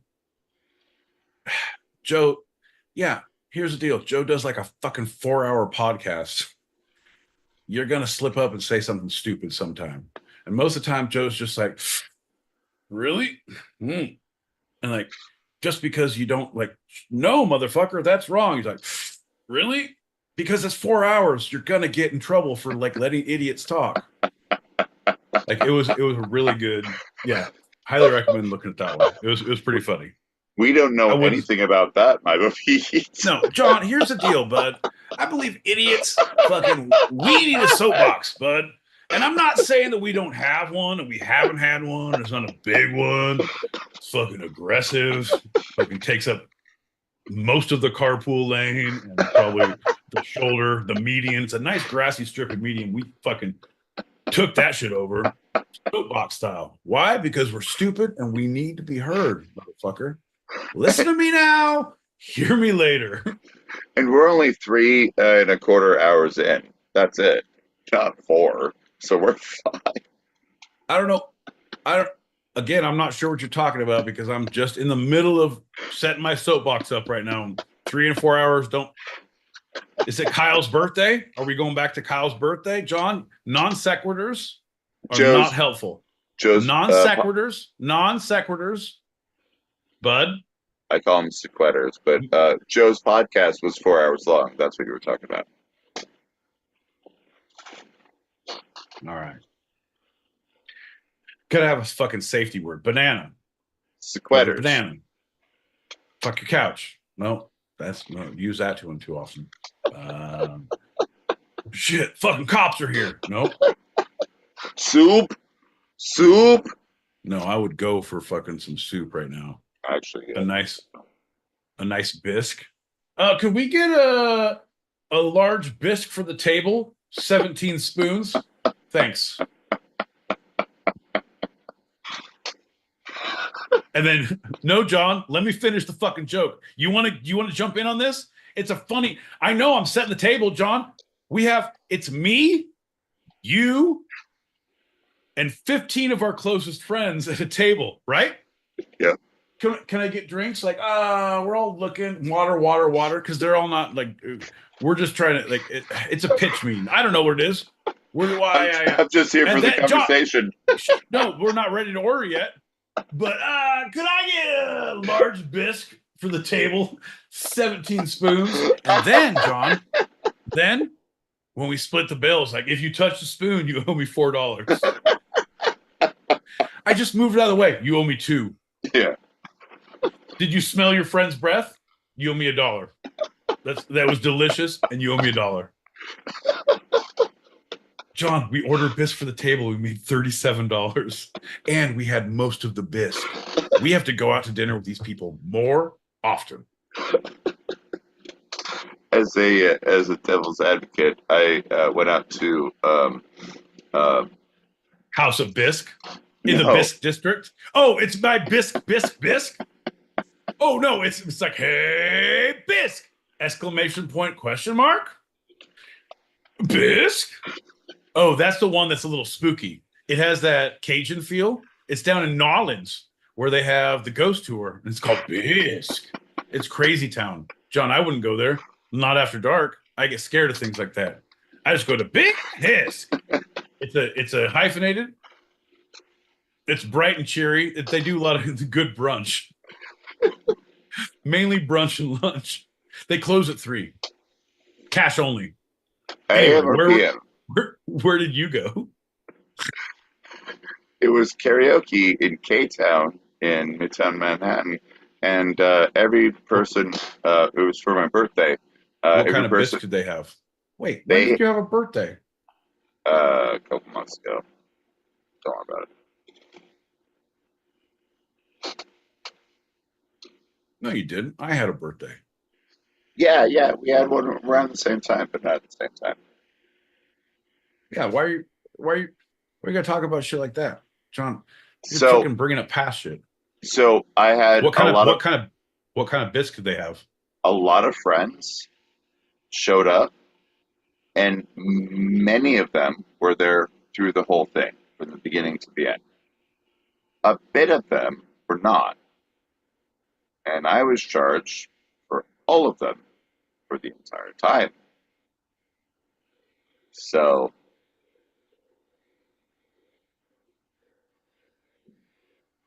it's what you're talking about with the bisque, but with karaoke.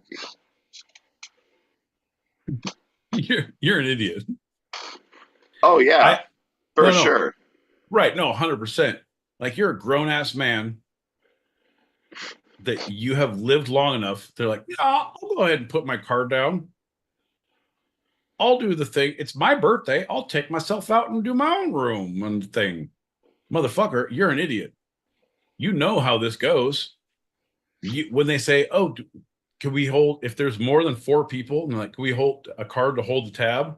You know, if you put the card down, just buy the tab. Because if you argue with people, it's going to be stupid. Like, and I did. I know. But it's your fucking birthday, motherfucker. Yeah. Hey, I need everyone to come here because I'm throwing a party. Oh, cool. Yeah, we'll definitely show up. Free fucking karaoke, and then we can leave. It was 100%. Bottle service, unlimited bottle service, and a tray of appetizers. Yeah, it was great. It was fantastic. Some of them were there for the normal amount and didn't stay for the extension. Yeah. Some of them didn't even stay for the normal amount, and they tried to pay less. The normal amount and the extension. Yeah. Your way of communicating is like a fucking child who's found his dad's fucking weed. It's because of you. It's because of you, Pete. No. So what you're saying is, it's like a strip club. You got 2 dances in the back. Like, do you want to keep going? It's going to be $700 now for the extension. Yeah, we want to keep going. Give us more. I haven't sung Freebird yet. Of course, charge my card. Essentially, that's it. But it was 2 women friends of mine who decided that.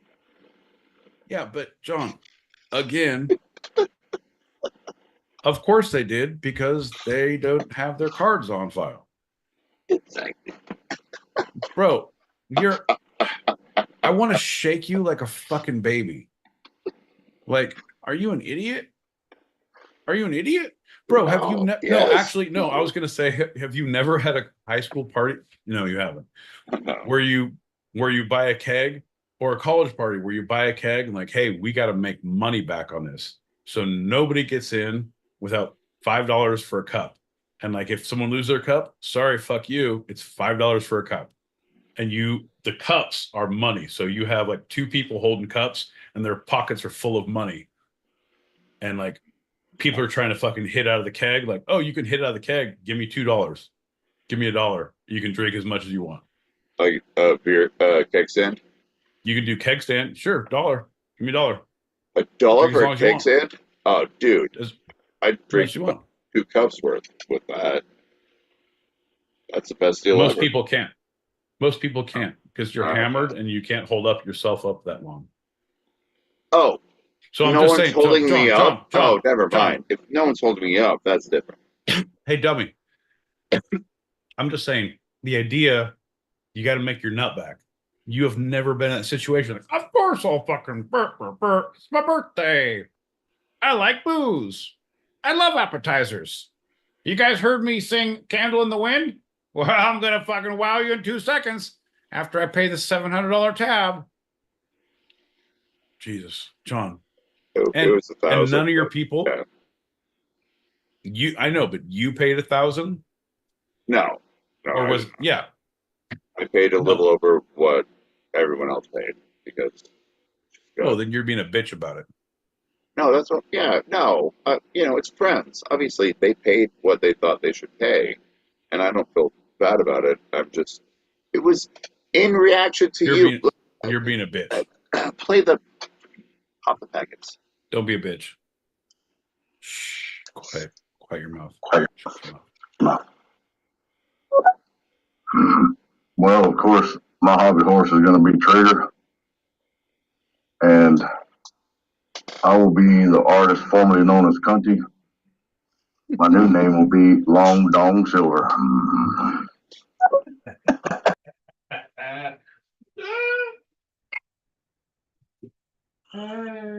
Million in the building. I haven't seen you guys in a little while, but I'm sure it's my bad. That's my fault. I love you. Hope you're doing well.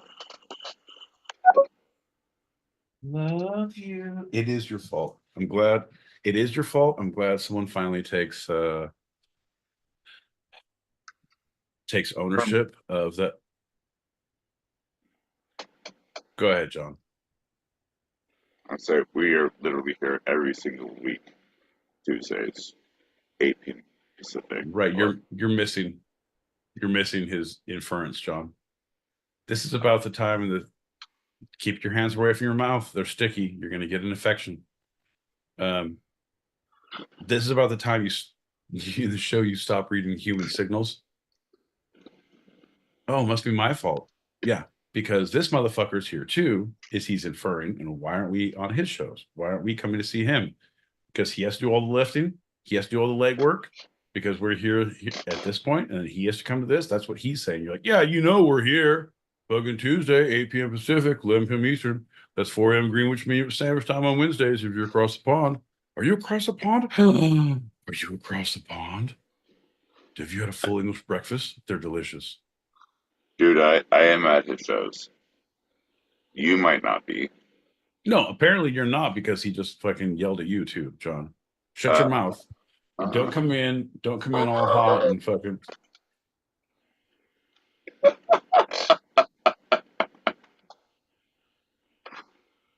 Of the next one.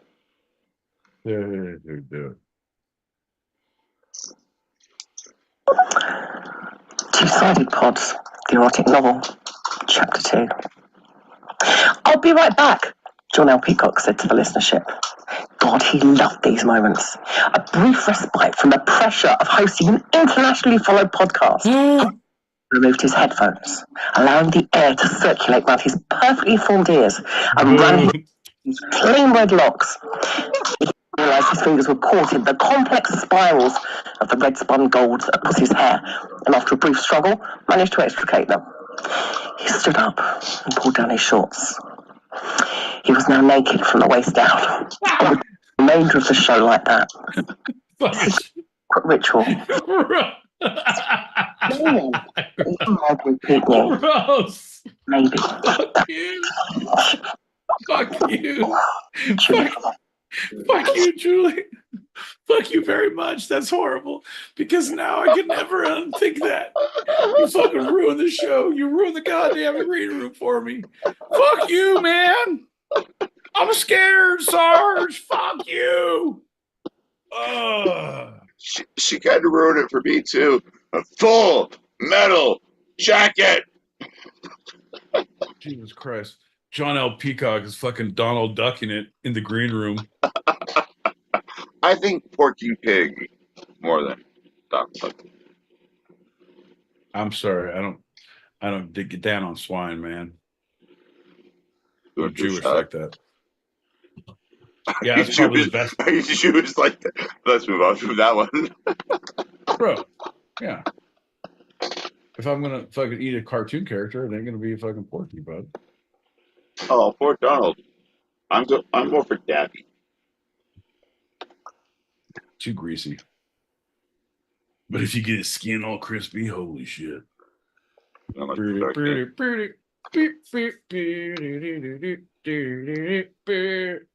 They say that you shouldn't be drinking this late. They say that it's gonna be against your fate. It's a fucking Tuesday. With two-sided. Gonna drink so late, gonna get in the fade, and with a John L. Peacock, gonna make the grade. Hey! John, that was from the first album of the Two-Sided Podcast, back released in 1984.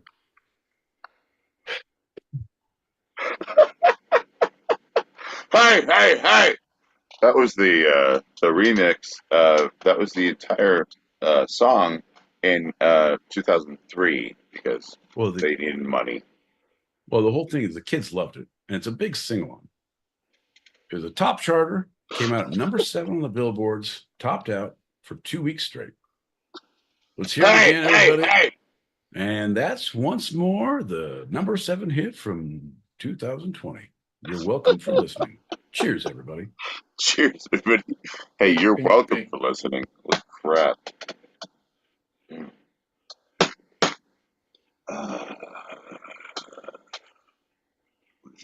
Oh, it's not even midnight for you. We're fine. Heavy lifting, John. Heavy lifting. I appreciate it. About time. I'm just saying, got a new weight belt and everything. No hernias over here. First I beat rickets, scurvy, and then hernias, John. At least there was a warning. We have 2 messages, and I got plenty of time, and it's not even midnight for you, I see. So we're good. Hey! Here we go.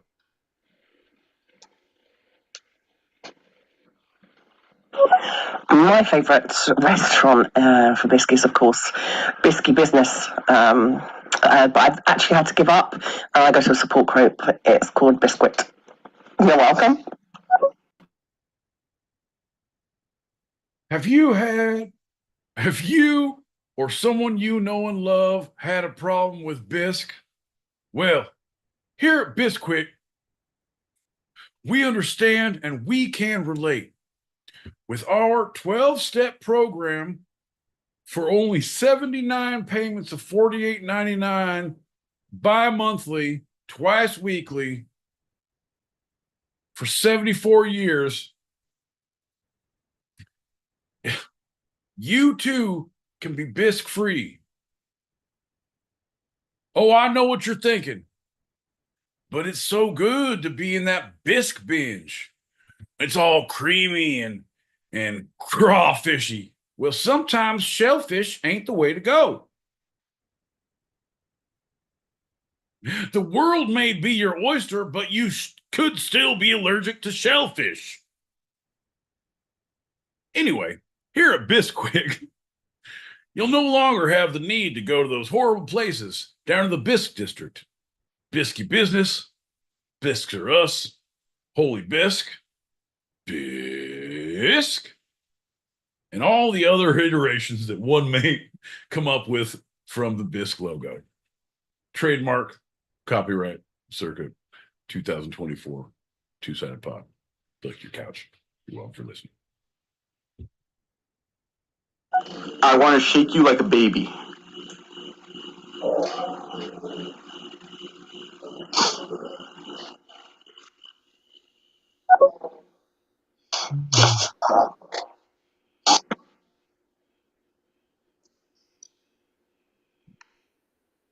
It seemed like that message was supposed to go on more. Not at all. Sometimes you got to let things breathe, John. That right there was craftsmanship. That was an artist at work. And by you doubting, questioning, and belittling, you've made fools of us all, John. I want to shake you like a baby. I want to know you from the baby inside out. Jesus Christ, bud. It's okay to shake a baby, but you can't know a baby from the inside out. Sometimes you got to know when enough is enough. No. Sometimes. Here we go. Ready?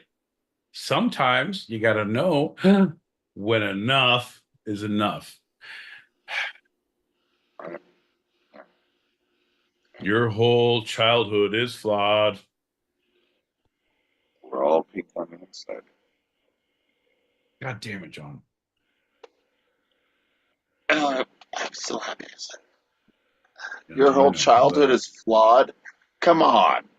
You gave me the permission to go beyond enough is enough. We were done. And then you did something. No. You're missing. Enough is enough. No one just get your hands out of your fucking face. No. When I was trying to do a song, I want to do a whole fucking verse. I want to do the thing, and you're gonna. Nope. Enough is enough. Stop. We're all pink down here. Fuck you, John. Enough is enough. Okay. No, that. Oh no, it's banana, soup, Nazi. Soup. Fucking soup. bisque. Fuck bisque. I'm in. I know. Yeah. Okay.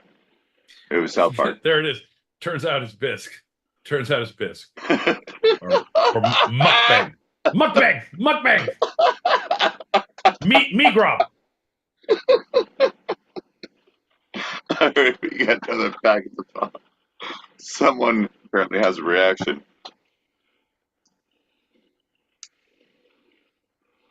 Much like the lyrics of The Gambler, with babies, you got to know when to hold them, and you got to know when to fold. No, John, don't try and fold a baby. Oh, God. Who's the worst? Our friend from college was they asked us to throw a baby shower. John's like, I got this. We said, all right, we'll bring the cake. He's like, all right, well, you get the cake. I'll take care of everything else. We showed up. He had a tub full of babies on the second floor that he poured over the bride like a shower. I didn't. None of them were hurt. No babies were hurt in the making of the shower. But he fucking Amelia Bedelia'd his way through this one.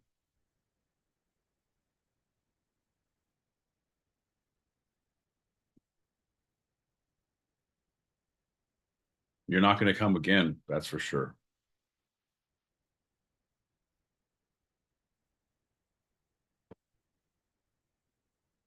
Well, you're not coming to the baby shower this week. Hoo-wah, 'cause you make everybody feel cringy and weak. Hoo-wah. It's the worst baby shower that's ever been had, 'cause there's no John insight to be had. Oh, hoo-wah. Baby shower. And that's our new it's on our new album called Two-Sided Songs for Babies and Baby Showers. John, you just completely no, I'm with you, but I don't know if we're totally offline or not. No. But I'm saying where you went away on the computer on YouTube, bud. No, I'm not what I was asking. Literally, I was wondering if we were on still. And no, you were not saying yes or no. You said I'm working on it. So no, we're not. Fuck me, John. Fucking just get on your shit so we can get back to the baby shower. Nope, that's not it, John. So I'm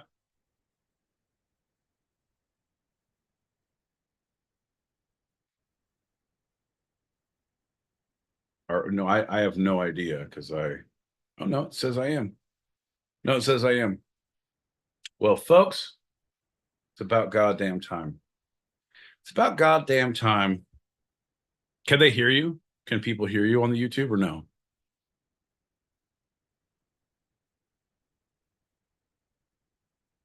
Yeah, I can't trust you. Like on literally anything. No, I'm not going to listen because if no one can hear you, I'm not going to listen and look like an idiot. So I'm just going to keep talking. So I'm not going to listen. Are you sure? Are you sure I should talk? Because that's what I was doing. All right. So how about you work on getting all of your ducks in a row, your shit in order, get your shit together. Like if you need to get fucking handbags, a rolling suitcase, just get your shit together. Right? Is this a useless, is this a well, it's not truly because I'm just looking at myself so we can still do the show. I just can't look at myself because it looks like I'm just yelling at myself. And it feels so weird.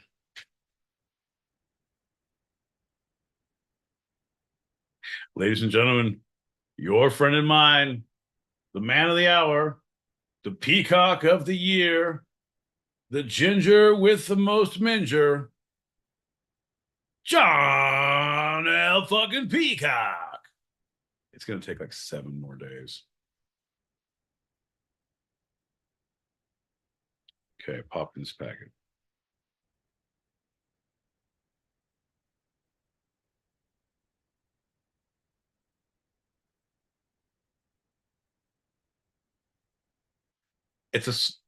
I will descend. Yep.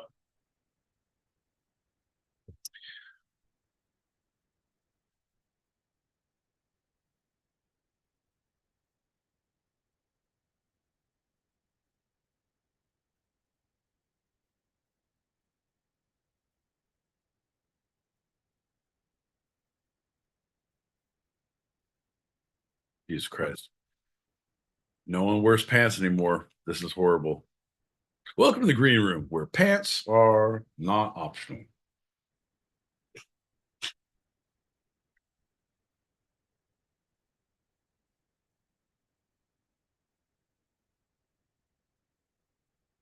Right, but you're not on YouTube. So we're going to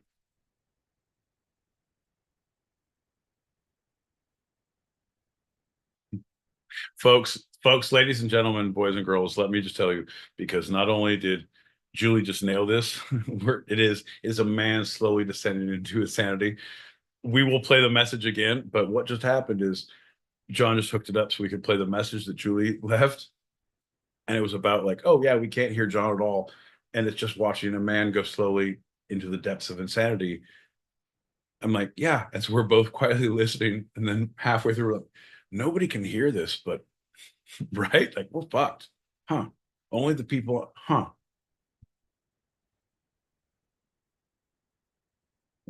Well, I don't know, bud. But the good thing is it's par for the course. So one of the things that we like to do here on the Two-Sided is we like to have about 3/4 of the way through the show, right at the end, we like to let John be left to his own devices, where he is just an animal in the forest, chasing a dream, like there can be only one, like a true, like the last of the Mohicans. Look at him go, folks. And he's just getting after it, and he usually gets in trouble, and it usually gets him hung up like this. I believe you guys read about this in chapter 2 of Julie Prune's fan fiction of the Two-Sided, where all the wires and the cables, and John let his hair breathe through his headphones. Like, this is about that time where all these fucking things are coming back to haunt him, because you should not have your technology in the 80s when you're doing a podcast in the 90s. No, it's 2024. Holy shit. When did it become 2024? We're in a lot of trouble, bud.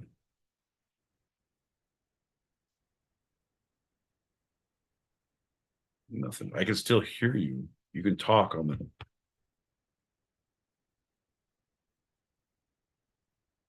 You wonder where March went. John says he wonders where March went. Folks, this is the time on the Two-Sided Pod where you send in your guesses and your votes on where did March go. We're all trying to help John figure out the months of the year. And this is a fun game. So anyone who's on stereo can hear what John says. Anyone who's on YouTube, I will do the translation, and we're going to take a poll to help John out figure what's going on. John, how many months are in the year, John? That's right, John, 16. And of those 16 months, how many are named March? That's right, 2, John. And how many of those months of March come within the first quarter of those 16 months of the year? That's right, 2 of them. So let's say it together, okay? January, yep. February, March,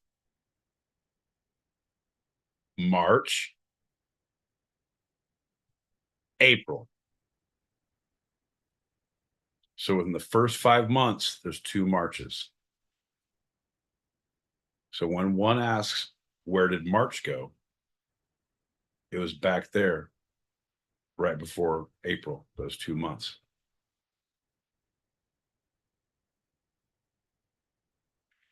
Something like that.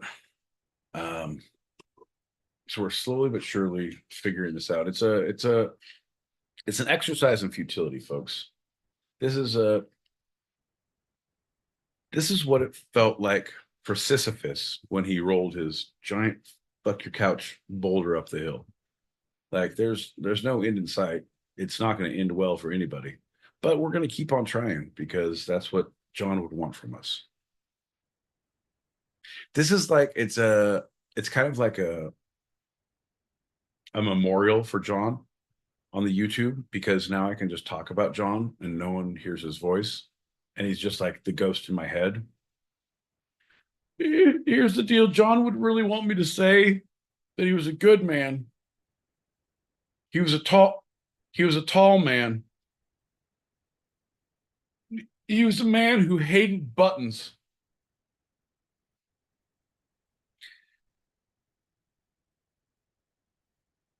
He said that his least favorite movie ever was Benjamin Button.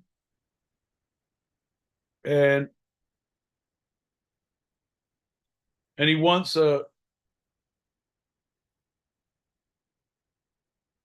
well, I can't even get into that because I can't say what the voice is telling me right now. But it's in times like these that we all need to come together as a community to remember the best times of John L. Peacock, of what he was really like as the man, the myth, the goddamn ginger legend. Folks, I know that most of you are here just to make sure that he's actually gone, but the rest of you are here to share stories. And those are the stories we want to hear. So if it allows in your time of grieving to come up to the pulpit, I know you're thinking this is an altar call once again, but we're going to put the branding on hold until we all grieve for the Peacock and his last flight. But if you want to come up and say a few words, you definitely can. I'll go ahead and interpret him the best I can in dance, because I don't want to speak for you, but I will interpret through body movements. Like I learned. No? Yeah. Are you making it in or no?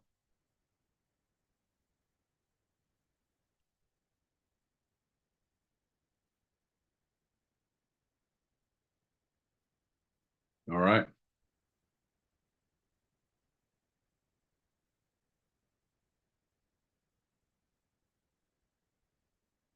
Okay, so here's the deal, everybody. So John L. Peacock got an email from a prince in Nigeria, and he clicked on it, and he just said, if I give this guy like $1,000 and I invite him to karaoke and I pay for it, then he's going to give me his kingdom riches.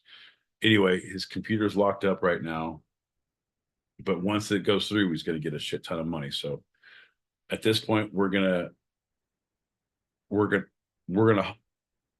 hop off the YouTube because at this point, but everybody, thank you so much for listening. We're gonna stay for a short second on the stereo because the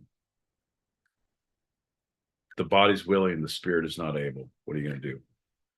Thank you so much for listening. Yeah, hey bud.